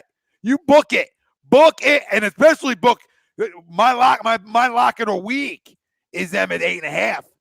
Get that in right now, 8.5. That just feels weird to me. That feels weird. Well, it could be a roll job. It could. That's what that. Yeah, it could be a roll job, but doesn't always mean that. I mean, listen, the Jacksonville Jaguars were getting 14 plus yesterday. So I mean, that's just a line. It's a week to week motherfucking league. It's what it always has been. And you ain't playing a 7-game series. It's one. Can you go play your best football one day? And then come back and do it again, right? I don't know about come back and do it again, but they can definitely go down there and play their best football. And we'll have, you know what? That's absolutely factual. Tampa wins this. The Eagles are not ready. Absolutely. Probably right. Probably right. NFL's crazy too. Now, do I think the NFL doesn't want Brady moving on? No. Right? Absolutely not. But listen, guys go out and play. So why not us? Why not us when nobody thinks we're ready? Nobody thinks we're good enough. We're 9-8, right? Like we're like a fucking little wounded puppy coming in, but we played our best football down the stretch. And I said it before coming in the playoffs. Nobody wants to play us. And people laughed at me because nobody wants to play a team that can fucking shove it up your ass. Nobody wants that. Nobody wants it. I see a ton of people being like, "Oh, get off the Wii, wake up! You guys got to wake up." No, but like it'd be one thing if Tom and I came in here, today and all throughout the week, and if anybody said, "Hey, I think the Bucs are going to blow you guys out. Hey, I think the Bucs are going to win." It would be one thing if we were calling you guys idiots, saying like, "Oh no, you guys are haters on the Eagles." No, if you pick the Bucs to win by 20, 15, 10, 30, we get it. Best quarterback of all time, Super Bowl champion against a team that's the 7th seed, started 2-5, still very young, and still has a ton of question marks. So I get it. But at the very least, can we just have some fun this week, fam? Like at the very least. Right. This is like team roster that I said can win 10 games. They can be a playoff team. Okay? Now, I didn't have them win a playoff game, but their identity that is what I thought it could be, right? Yeah. And listen, they are good enough to go win a game. There is enough talent on this roster to go win a football game. Mm-hmm. So I don't want to hear that there's not. No. Like you're going against the big bad wolf. I get where you're going. Mm-hmm. I know where we're going here. Mm-hmm. But it doesn't mean that there's no shot that this team can't pull this game off. Well, what is this entire – I mean, the NFL alone any year does this, but what has this year told us? Nobody's friggin' safe. Whether it's the Bills going down to Jacksonville and scoring 6 points or 9 points. Whether it's the Colts also going down to Jacksonville and doing what they did. Whether it's the Titans going up against friggin' what's his name? Kevin White, Joe White, whatever is like I don't even remember his name. The backup quarterback on the Jets. They lost that game. Yeah.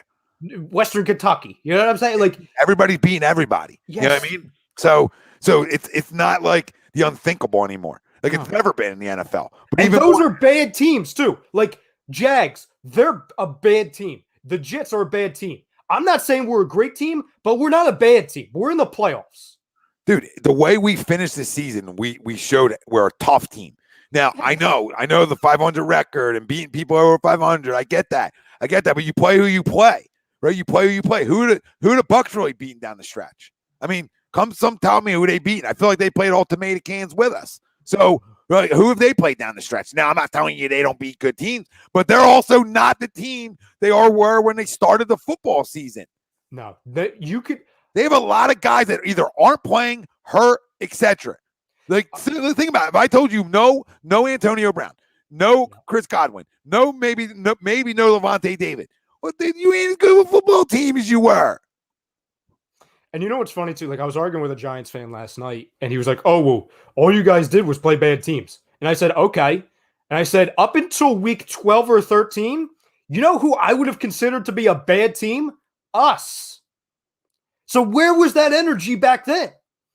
Back then, the energy, all these teams, you didn't beat anybody. Those same teams in those weeks, those same people, you have no business playing against those guys. Those teams will blow you out. So now that we win, now the narrative changes. I don't give a damn who we play because Howie Roseman's not making the schedule. Jalen Hurts is not making the schedule. You play who's on your schedule. And did that affect the Colts yesterday? No, they lost. They fumbled it. Did that affect the Titans when they played the Jets? No, they fumbled it. We could do an entire show about all the upsets. Did the Vikings care when they were on a hot streak and they lost to the winless Lions? Did the Steelers care when they had all those weapons and they tied the Lions? You know what I mean? And those are teams I'm bringing up, by the way, that aren't in the playoffs today. Where the Steelers are. Because the Chargers are the Chargers. But you know what I'm saying. I don't want to hear it. I don't want to hear, no playoff teams.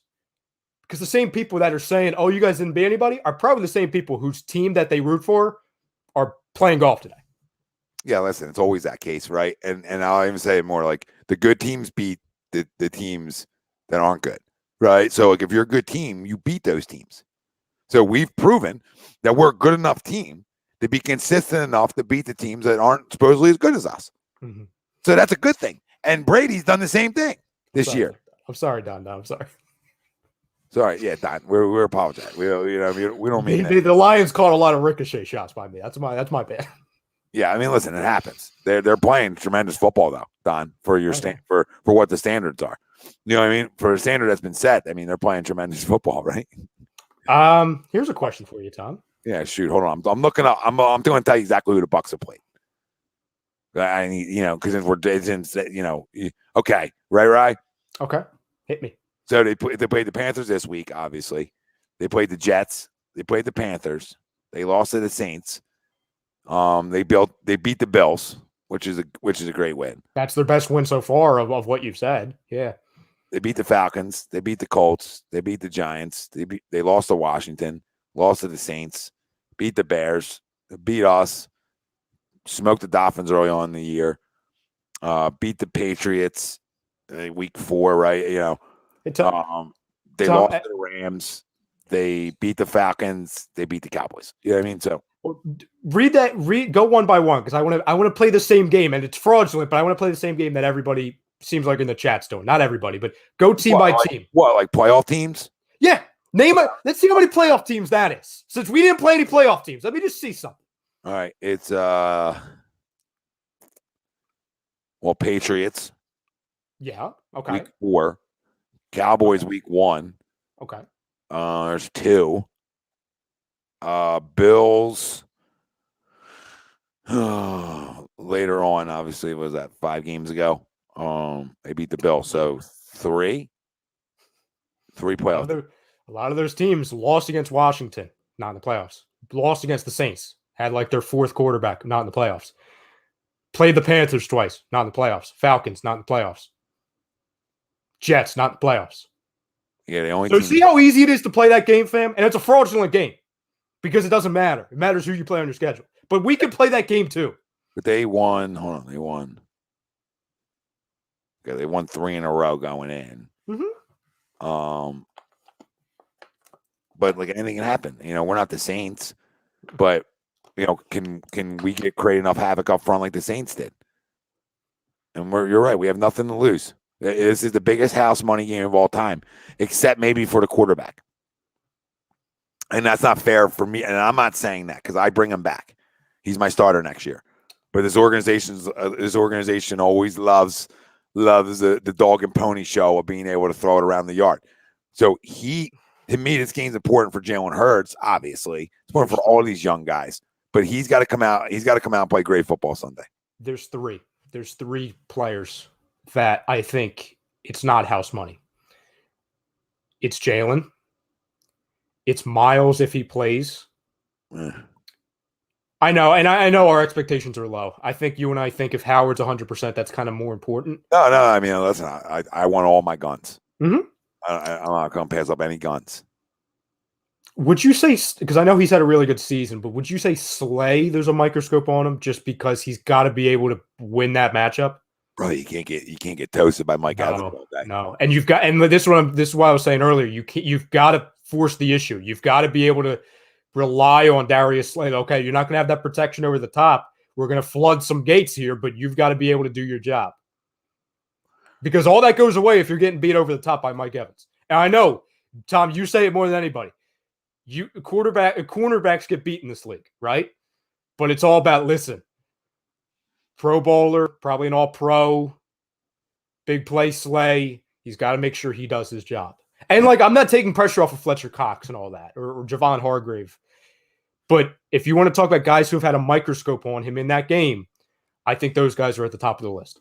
No, yeah. I mean, yeah, Jalen's obviously just public enemy number 1 because he's a quarterback in Philadelphia or quarterback anywhere in the National Football League, right? So, but moving forward for this organization, this is a big game for him. And I'm not saying for him just to win it.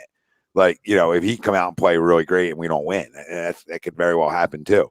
But all I'm asking for him is to not lose it. That's all I'm asking for. Yeah. And I'm hoping in my prediction here that he doesn't, right? Like he doesn't lose this football game for us. Actually, quite the opposite. He makes enough big throws to help us win this football game. Because if he can, then he shows me like we're gonna have question marks coming in the next year with him probably, right? But he can definitely change that mindset, right? If he comes out and we win and he throws the ball extremely well, then we're like, okay. I mean, this is a guy who showed against Tom Brady and the Big Bad Wolf that he can come out and play his best football. I mean, that's a sign of a young kid that's a winner. And yes, Reagor is number one, and Chubb probably got me number one, Chubbs, but the quarterback in the city is always going to be. Yeah, good, bad, or indifferent. The Tom, I think the perfect way to sum it up is like Jalen will still have question marks, as we should with any quarterback, unless you're like the greatest of the great. He can make us comfortable about this quarterback situation based off of his play on Sunday.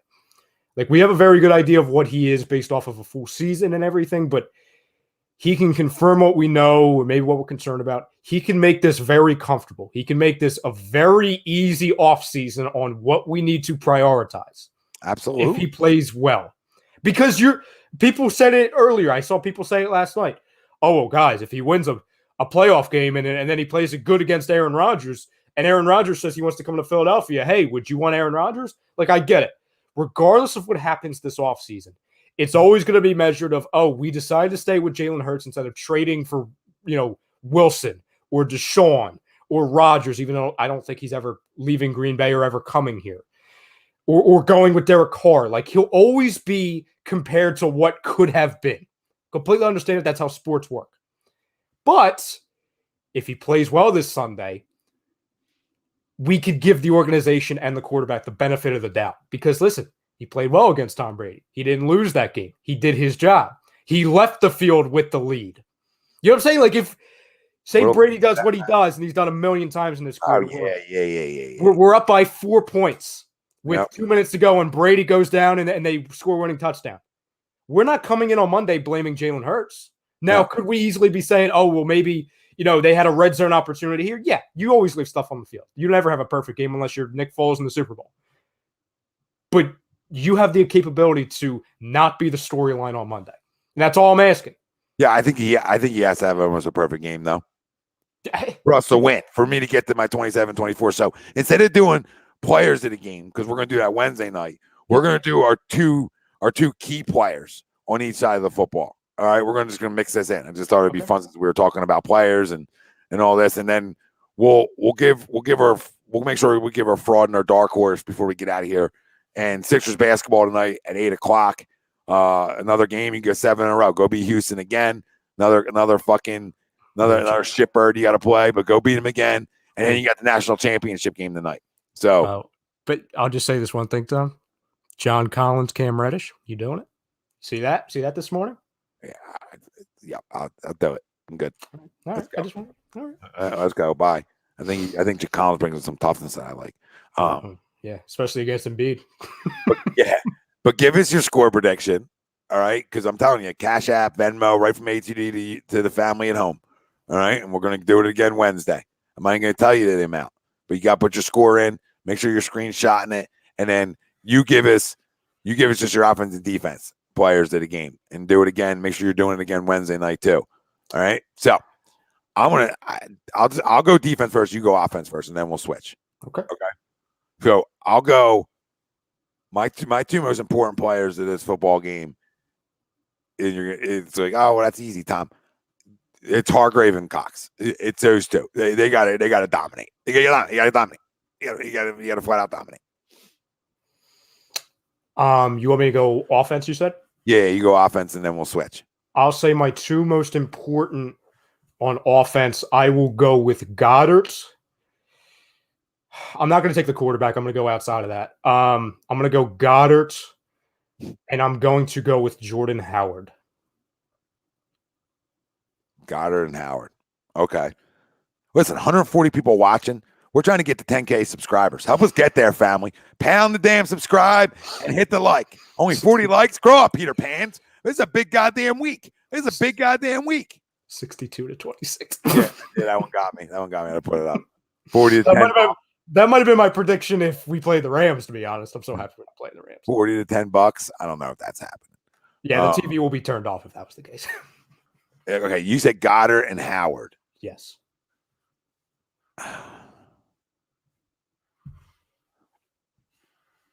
I'm going to say DeVonta because you got to throw it. Yep. You got to be able to throw it around enough. And I'll go right to the fucking quarterback. Like not only with your legs, but with your arm. I mean, you got to play almost like I said, you got to play what I think you're going to play, which is your best football of the year. And that's how we're going to end up winning this football game. Best football of the year. And yeah, Sean, only $9.99. Sorry, I said a lot of nines. What? Only $9.99 a month to become a member here. And we're gonna have members over on Facebook too. And we got tons of stuff coming soon to for members as well. But we already give away so much. Jersey giveaways, gambling picks, daily fantasy. What don't we give away? All right. We're always giving something. All right, fucking handout city. Giving away more money right now, even if you're not a member. Right? But you have to be a subscriber, though. If you're not a subscriber, that's fraudulent or a follower. And we're giving you money. No. I'm going to go a little different on this, Tom. I'm going to, because I really. Defense? You're on defense? Yeah, you're on your defense. Yep. But I'm going to name a player you probably won't expect me to name. Okay, who? So the number one is the obvious. I'm going to go Darius Slay, like we talked about. Yeah, there's not a guy on the defense that's not a name that I won't expect you to say, unless it's like Epps. No. I'm not taking Omar Epps. Okay, make sure Omar's not in here. I'm going Josh Sweat. Okay. All right. Yeah, I got to win, man. You got to pay a lot. You got to pay some money, baby. He's got to be. And listen, I know it's maybe fraudulent for me to be like, oh, he's got to play the Brandon Graham role. But we saw how important it is when somebody gets to Brady. Oh my God. Yeah. Everything that Hargrave and Cox are going to be doing, which I think those are really two important names. If they do their jobs, you know who the job's going to be easier for? Josh Sweat. Right. He has to get home. Yep. He's got to have his presence felt. Yeah, especially because you're in the face, right? I always thought that too. Like everybody's like, worried about the blind side. Well, I can't see my blind side. Like, you know what I mean? Like, who fucking cares? I can't see. If I get smoked, I get smoked. But I sure as hell want to feel good about what's coming at my face immediately. Right? You want to have a good offensive line all around, but like the people act like that other side don't matter. Like I would love to be up in his face. I would love for him to say hello, be saying hello to him all day. And Habib says, who's going to cover Gronk? And like, I almost went Rodney. I almost went TJ Edwards. And I know people aren't going to like this answer out of me, but I almost have to just say, like, I'm going to compare it to basketball for a second. Like when you face Damian Lillard or Steph Curry, it's kind of like, they're going to get theirs, right, Tom? It's like, you can't really expect to stop it. You just have to hope to contain it. Yeah, Gronk is a matchup nightmare. And it's like the whole history of his career. It's not like that's new for any team. Like every team he's ever faced. Yeah. So like I would love to be like, hey, my second most important player is Alex Singleton or TJ Edwards or even Rodney, Rodney's, he's been very good for us for many years. But I don't want to say it's unfair, but I think it's more fair of me to say, hey, here's somebody, a young Josh Sweat who we just extended out of nowhere, who's had a pretty decent second half of the year. Do your job. Make the quarterback uncomfortable, because if you're making him uncomfortable, that's going to affect the ability to get Gronk the football whenever he wants. I just think that's why I picked the middle too, because a lot of his balls are going to be in that direction. So if you can get pressure up there, listen, it's the whole defensive line's the most important, right? But then the other, like if we're doing that game, right? To what me and you were saying. But then the other side of it is like, okay, you can, it's going to be like three guys, different guys at times that might be matched up in some way versus Gronk. So it's hard to like say like, oh, this guy's going to get Gronk all day. No, it's going to be a mixture. So, you just got to hope that mixture wins, right? Because he's going to get his. So he's probably going to have 5 catches. Can you keep him from getting 10 catches, 8 catches, right? Can you minimize it? Mm-hmm. Can you get a tip drill? Can we get a fucking tip drill? Love that at practice back in the day. Tip drill. Let's go. Going 6. Can we get a pick 6? Correct me if I'm wrong. The last time we played Gronk was the Super Bowl, right? Because I think the year we played Brady and the Patriots when Aguilar dropped the pass, I don't think Gronk was on that team. So I think the last time the Eagles went up against Gronk was Super Bowl 52. Or am I just completely idiotic in saying that? No, I don't think we played him again. So because the last time we saw him, he had 2 touchdowns. Yeah, and so he had a massive game. And listen, he's older, but he's still gonna get his. Yeah. So like you got to shut Mike Evans down. Yes. Like you got to say, okay, I'm not gonna let Gronk beat me, but if Slay can shut Evans down 1-on-1, right? It allows you then to then blanket Gronk. So now other guys have to beat you, right? So now Scotty Miller has to beat Avonte Maddox all day. Well, I'm going to take Avonte in that one, right? Whoever the other fucking wide receiver has to beat Nelson. Well, then I got to hope Nelson can win, right? I got to hope my guys then can win against lesser talent and be able to stop those 2 guys. Glizzy, he did not play against us the first time we played Tampa this year. He was not there. He was banged up. To your point, Tom, the one thing we cannot let happen, and this is another sign like, okay, maybe it's just time to go, hit the showers. Second play in the second quarter, Tom Brady hits Scotty Miller for a 45-yard touchdown over the top or up the middle for them to go up 17-3. That's kind of like, okay, that's all she wrote. Because then you're allowing their third, maybe fourth weapon to have a big play against you. And that's something you can't afford. Like, you can't have the extra guys beat you. Well, you have to those guys. No, listen. You got to almost allow those guys to not, I don't say beat you, but allow those guys to get the targets. Like, make those guys have to get the targets. Make him go to the Scotty Millers of the world. Like, make him go to those guys for targets. Like, yeah, Cameron Brate's another good name. Listen, they have a really good offense still. Like, this isn't like nothing to put your nose up to. They went from having a fucking offense that I don't know how you stop with Godwin and AB and Evans and Gronk. I don't know how you stop it, to an offense that I think, okay, this is reasonable though. Like, you have some pieces too. You have a lockdown corner that's big, that's physical, that's almost matched up well with a guy like Mike Evans, you would hope, right? So you have that piece. Now, can your other pieces win? Well, guess what? You have a safety that's a damn good safety in this league, right? And coming off an ACL and is really starting to show what he, like, the kind of player he was before that. Can he make it? Can he have a huge game, right? Then you have, a slot corner that you paid a lot of money to that's had a really good year in Avonte Maddox. So that's young. So I mean, you have pieces to be able to slow it the fuck down, but they don't matter if you can't get home. And what I do is, somebody else said this in the chat too, but I'm making you beat me over the top. Like, go ahead, beat me over the top with everything, because you're not gonna get the ball out of your hands quick. Because I gotta hope and pray that my front can win. Now, the last question I have before we go to national overall playoff stuff: is there any chance that Leonard Fournette plays? I don't know what his status is. Yeah, I don't think he's a go, because I feel like I would have heard that. Because I think they're running with Keyshawn Vaughn, who I like. He's a youngin. I think he's still a rookie. But that's another bullet that you're kind of dodging. Yeah, that you don't have Fournette. Yeah, dude, if they don't have Fournette, Daniel said he's on IR. If they don't have Fournette and they don't have Ronald Jones. Jones still playing, right? Or is he hurt too? I don't know. That's the thing. They've had a million guys. They had Giovanni Bernard in there. They've been running Keyshawn Vaughn in there. Oh yeah, Bernard's on IR. Okay. Yeah, listen, Salvatore, I am too, brother. I'm pumped. He says, Collins says, I think Lenny is playing. Yeah, I don't. That's just something to keep an eye on, I guess. Yeah, I thought he was going to be playing by the playoff time, but still, listen, they have a good offense, but you got to make it. You got to make enough. You got to make enough plays. Okay. He is practicing. Yep, Bill said it. And that worries me too. But you listen. He's been out for a while too. Like, he's dealing with something. Like, come and you win up front, and you're in this football game. That's like listen, I'm not going to change my score quite yet, but like, if he plays, that's a major concern for me, because he ran all over us in week, early in the year. You know what I'm saying? Like, I think he had like over 150 yards in that game. Yeah, he worries me, but he's also banged up a little bit.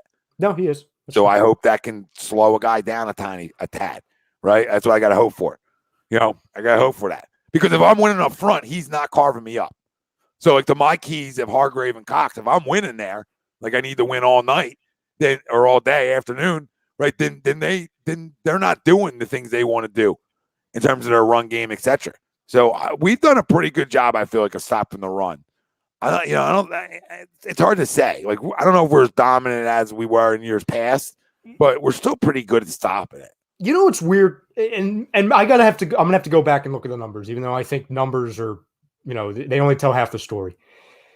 I think first half of the year we struggled against the run, and it was almost like as we improved with the run game on offense, we also pretty much improved with the run game on defense. Like, we ran the ball better, but we also stopped the rush better also in the second half. True. That's just like my gut feeling. My two questions for you, two pieces of the lineup that we got to get to before we're done. Biggest fraud left in the playoffs and biggest underdog. And then we'll give predictions at the end as far as like the four remaining teams. All right, biggest fraud. People are not going to like me for what I have to say about this.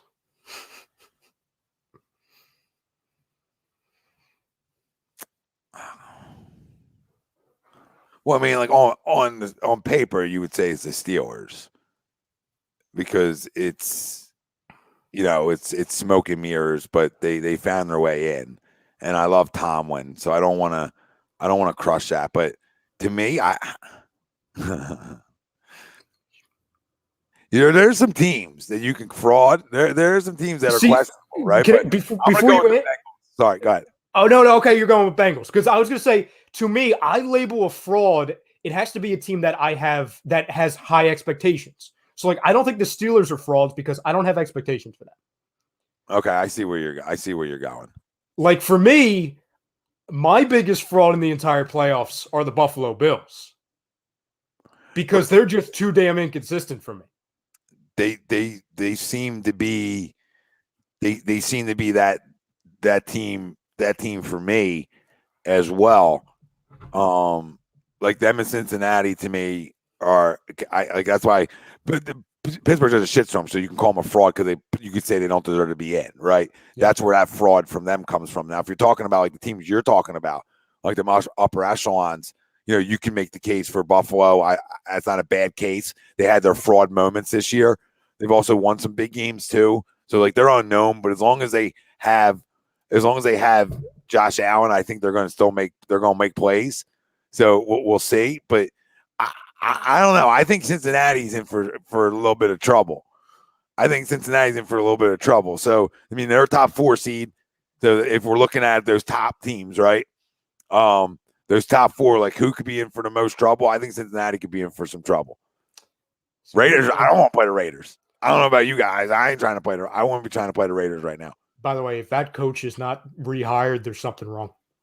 Yeah, exactly. And I think the Raiders come in and beat them because since he's had a lot of like a lot of big wins, right? A lot of air outs, they played really well like the last 3 games of the year, right? Before the final game, right? And everybody didn't play. Until everybody didn't play, they played really well. So I almost think they could have a little bit of a slowdown. Like I'm not throwing 500 yards again because I think they're good. That's the problem. That's why I think that they're fun. Yeah, they're fun, but I think they can get beat. And the Raiders are a team that I wouldn't want to play. I'll read you this on the Bengals real quick. Little the more you know type thing. Nobody in human history has ever sent a text message about the Bengals winning a playoff game. The Bengals' last playoff win was in 1991. The first text message ever sent on this planet was in 1992. Wow.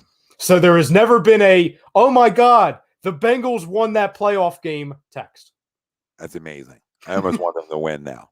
Yeah, I know. That's amazing. Like, that's crazy.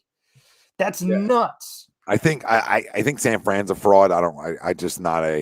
I'm just not a Kyle Shanahan guy. You had your chances to run the football, and now you're running back guru. Right. I think if Shanahan run the football in the biggest moment of your coaching career, and you decide not to, and now you're a running game guru. Like I can't. So and this isn't a shot at you. So like, don't take it as this. Agree or disagree? If Kyle Shanahan was the head coach of the Patriots, would you be calling the Patriots? Like, I feel like anywhere Kyle Shanahan is, you're like up there front. Oh yeah. You know what I'm saying? Like, he could have Mahomes. Yeah, imagine him walking in the room and say, "Okay, this guy had a fucking how many point lead in the Super Bowl? He didn't run the ball." Exactly. Right, like that's a stench. That's a stenchy. I smell you. So I mean, I know all about Kyle. Niners are tough though. I mean, they're another team though you probably don't want to play because talent wise, they're very good. They have some pieces that are extremely dangerous. So I'm very interested in this now. Who's your biggest dark horse to go on a run? There's a couple ways, right? Like in the AFC, you can look at the bottom teams as like what dark horse, and then I'm going to look at like the top teams as the dark horse. So I'm going to give you like two from each conference. Yeah, please. Because I think outside of Kansas City, I think everybody's a dark horse, even Tennessee. I think Tennessee is the biggest dark horse in this entire thing, and people were like, Ryan, they're the number 1 seed. I think people just think, they're just the 1 seed, but they're probably going to get bounced. If they get Derrick Henry back, fresh leg Derrick Henry. There's the AFC. You can make a case for a lot of them, right? You can make a case for Tennessee. I can make a case for Las Vegas, right? Yeah. I can make a little case for Vegas. I can make a case for New England, right? I mean, there's teams you can make a case that they go on a little run. They can maybe have a little run in them. Cincinnati, right? I mean, like there's teams that have their potential. Buffalo, right? Even though they're supposed to be good, you still got to win 3 games. So like, who's going on that run of winning 3 games? That's a lot of wins, right? Yep. It's a lot of wins to do. So outside of Tennessee's got to win 2, right? Everybody else got to win 3. So I mean, everybody's going to run. Kansas City's got to go on a run too.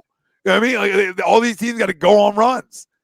They're all essentially a dark horse because right. You got to win 3 games. Yep, you got to. Then it's just like right, the 1-2s only had to win 1, so it was less dark horses. Now I feel like there's so many, and there's no clear cut.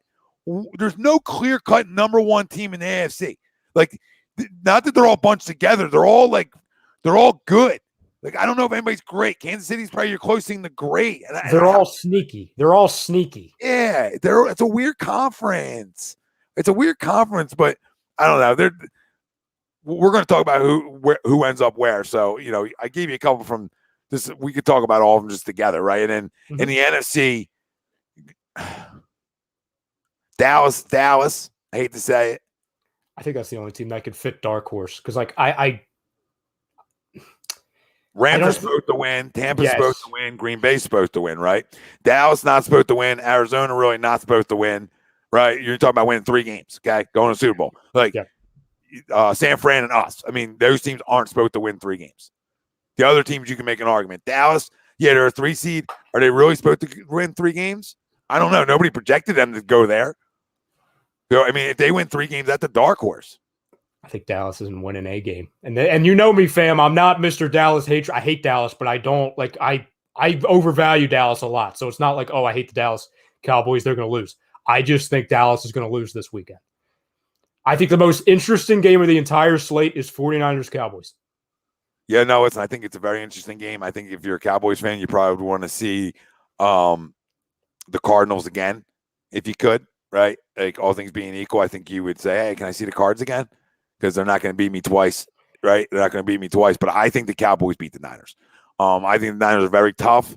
I get that. I think the Cowboys, I mean, him throwing 5 touchdowns, I think they might have a little slowdown. But they'll have Parsons back, and they're trouble. They're trouble. I really think they're trouble. And I hate saying that. And I would love to see them. I would love to win 2 games and be able to go see them in an NFC title game. How fun would that be? Right? How fun would that be? But I think they're extremely good. I really do. Right? I mean, right. I'm not talking about last Sunday. I just think they're good. And if they're clicking, they're really good. They're really good. Because their defense is so good. They're like their front's way better than we thought it was going to be, and a big part of that is Parsons, and he's going to be playing this week. See, Molly Mall says he wants the Rams. Now, I don't agree with that sentiment, but also you have Trayvon Diggs. Say that again? He is the Dallas fan, though. Oh, no, I get it. And I'm saying this just as I don't think any team should be asking for the Rams just because they have so much firepower, but I get it. I get it just because Stafford's been throwing, 2-3 interceptions a game, and they do have ball hawk Trayvon Diggs. Right. You going to pick Matthew Stafford over Jimmy Garoppolo. You know what I mean? Like it's fucking Jimmy G. Okay. He's got to still throw the football.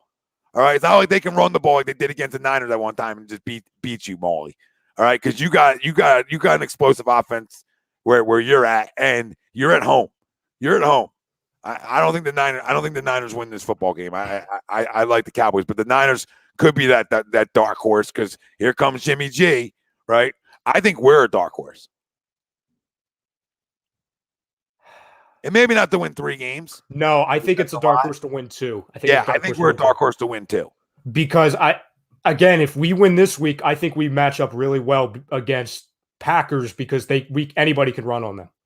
Anybody can run on the Packers. That's been the common theme. I don't think we ever going to match up against DeVonta and Aaron Rodgers because DeVonta and Aaron are going to expose Slay in that game big time. But yeah, listen, if we can run the football against Tampa, I'm feeling really good going into that next week. If we somehow pull off an upset here, that we can go compete in a football game. So I'll give the Eagles as a dark horse to win 2 for a title game. But anything more than that, just being crazy.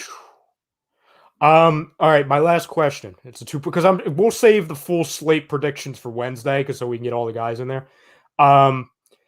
Give me the Super Bowl matchup that you think we're going to get, and tell me the one Super Bowl matchup that you want to see the most. And with that, don't include the Eagles. All right, the one I think we're going to get. And fam at home, give us your thoughts also.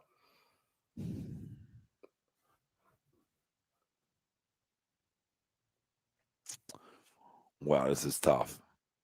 I almost want to go cute here. The one I think we're going to get is Kansas City.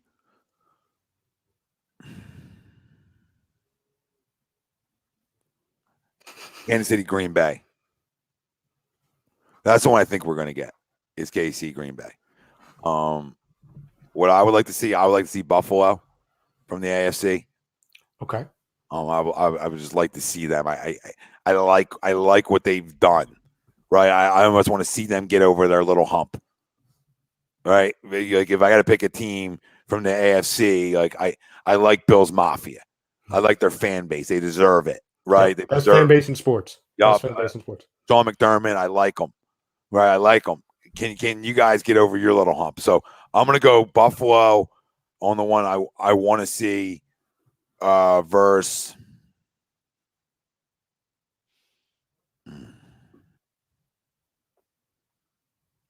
Give me the Rams. Rooting for a little LA action, huh? Well, if I can't pick the Eagles, I look at that game with Buffalo, the things that they can do, I want that other explosive offense, right? Because I think it could be fun. I think it could be a little shootout-ishy. They both have good defenses. Yeah, Don, I'm not allowed to pick the Eagles, I was told. The one I want to see would be Eagles, obviously. But the other, if I had to pick another one, because of the matchup, give me the Rams versus the Bills. I think that would be fun. So the matchup I think we're going to see, I'm just going to make it a little bit different. What did you have? Well, before the year, I had the Rams in the Super Bowl, so I'm going to stick with that. Okay, I'm going to stick with the Rams in the Super Bowl, even though if I'm betting, I'm betting Kansas City, Green Bay. I'm going to go Kansas City Rams for my prediction on what I think we'll see. Okay.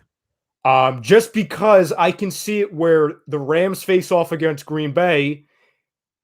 Cam Akers fully healthy. Sony Michel's looking good. I think you can run it up on them. You know what I'm saying? Kind of a similar situation that the Packers had against San Fran for both years. Mm-hmm.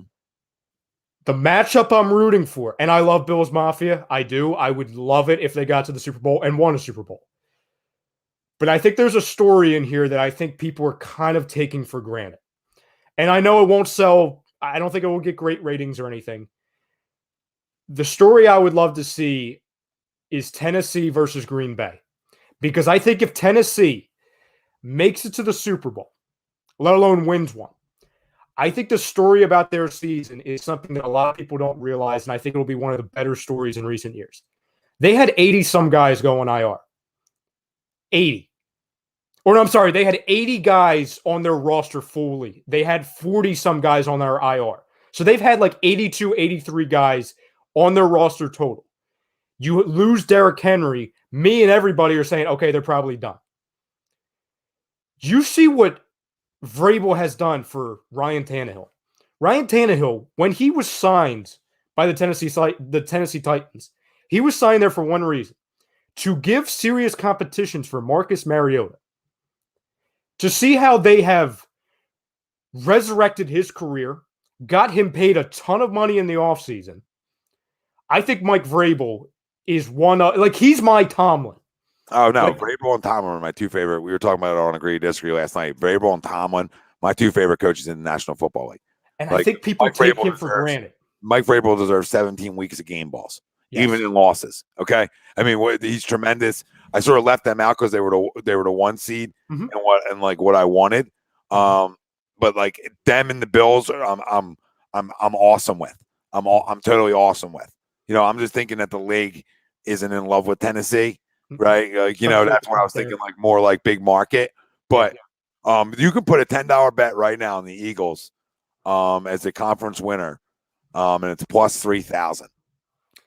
And that pays $310. I just placed it for funsies, but I know some people asked real quick, right?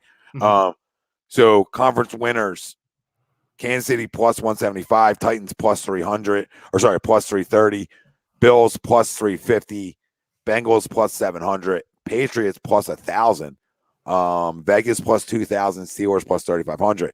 I think somebody asked about, what's a good sleeper bet, right? On that, depending on matchups, I mean, Patriots plus 1,000, that's sort of fun to dabble with. I agree. Right? That's fun. And, Cowboys plus 600 sounds like a good bet. Is DeAndre Hopkins healthy for Arizona? Plus 1,200. Plus 1,200, because that's a lot. I mean, plus 1,200 is a lot. It's a good bet. Even the Rams are plus 450. So you're still getting value. You're still getting value of them winning the NFC and going to the Super Bowl. Even the Packers plus 160, it's value. Not as much, but value. And Niners are plus 1,000. But like I said, the Eagles are plus 3. So Eagles and Steelers. Steelers have the least, the highest at plus 3,500. Okay. So we're like right around where they have the Steelers at. And I'll just add this one thing to the Titans real quick as far as story. So you see all the players that they had going in and out. You did it with a ton of their main guys. Yeah. Their stars hurt. Not only does Mike Vrabel get his Super Bowl, Derrick Henry, who's arguably been one of the best players in football the last 3 years. One of the most exciting. He is the elite of the elite. But you know who also gets the Super Bowl, which I think a lot of people have forgotten about? Julio Jones gets a Super Bowl. I think that's really important for a guy who's been one of the most utmost professionals, one of the most talented guys, somebody who he's all business. Yeah. He was robbed of a Super Bowl because his offensive coordinator and his quarterback couldn't get the job done. He will get his Super Bowl. And I get it. Oh, well, Ryan, he's barely played. He's been a shell of himself. It's not his fault. He's done his job on so many bad teams with the Falcons. Exactly, Robert. He deserves a ring. You talk about deserving guys, and I'm not saying Mahomes and, a Buffalo Bills fans. If you're there, you deserve to win. But there's so many little in-between stories about how they get there, how all these players get there.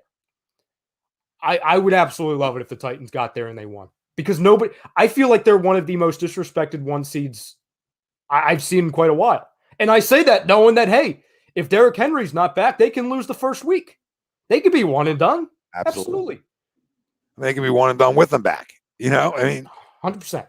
There's no. I mean, I just put in a bunch of different like picks to like win each conference, a couple parlays, right? Mhm. So like Cowboys, Chiefs, they each win the conference. $5 pays 96. Right? I did Chiefs, Packers, 10. I had to do a little bit more because it wasn't as much because they're the favorites. $10 to win 71. I did Titans, Tampa, $5 to win 96. And then I did Buffalo Rams, $5 to win 123. So, and then the Eagles, $10, a conference winner to pay out 310. Look at Bill's comment. He says, "True story. Today on ESPN, they showed the odds to win it all on every team but the Eagles." Yeah, just left them out. Makes sense. Yo, they're winning this Sunday. Let's That shows me they're winning. Absolutely. All right, Rye. Fucking Good great stuff. show. Great show, like always on Monday. You know, fam, we'll be back with you guys on Wednesday nights for A2D Wednesday nights. And you guys, listen, you got coverage coming all the way up through it. You know, on A2D. So stay locked in for videos. Make sure you're following us everywhere on all your every social platform you have. Okay. And if you're watching right now, hit the like, hit the subscribe for us because we love yous and we do it for yous. Simple as that. What the heck? I was going to say Eagles are going to win Sunday, but we'll talk more about that. Stay tuned for the Sports Hounds coming up. I believe they're 7:15. Let me just confirm that. Yeah, a little national title pregame and breakdown, I believe. Yeah, it is. Just want to make sure I got the time right. Sometimes they're 7:30. Sometimes they're. While you're checking that, I'll just hit this one more time for the road. Here we go. EAGLES. Eagles. I love it. They are 7:30 tonight. Okay. They're 7:30. You got Sixers tonight. Let's go win another game. Okay. You got national championship game, family. Enjoy it. It's going to be a good one. And my last guarantee for you, I am loaded up on Alabama +3 tonight. I think you should be too. I'm not Mr. giving you advice, but I've been really good on my locks this year. So there's a little lock. I mean, Georgia, you would think Georgia's going to have the revenge game and beat him and definitely come back and beat him. But I'm going to take the better quarterback and the better coach in this football game. And that's not a shot at either one of those guys. It's just the truth. So we love you. Who wins tonight, Rye? Oh, Alabama.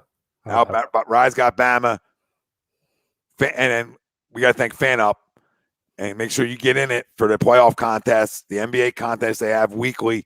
Get on in. It's the best way to enjoy fantasy sports, daily NFL contests, and more. Win great prizes. Sign up today. Use promo code A2D for 5,000 bonus points. That's a $50 value.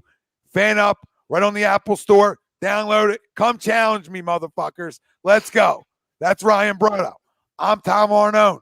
Stay tuned for the Sports Sounds at 7:30, followed by the boys on the Flight Zone at 10 or maybe 9:30. They fluctuate too, I feel like. We'll say 9:30, 10. Just if you're hitting subscribe, right, and you got your alerts on, you'll know. This is why those buttons are delish in a dish. Delish. We love you all. Fucking Eagles are winning. Sixers are going to win tonight. I don't even know what the Flyers are doing, but win some hockey games. We love you all. Bring it to Broad. Bring it to Broad. You guys don't like the Flyers. Fuck up. We're the first Flyer show around.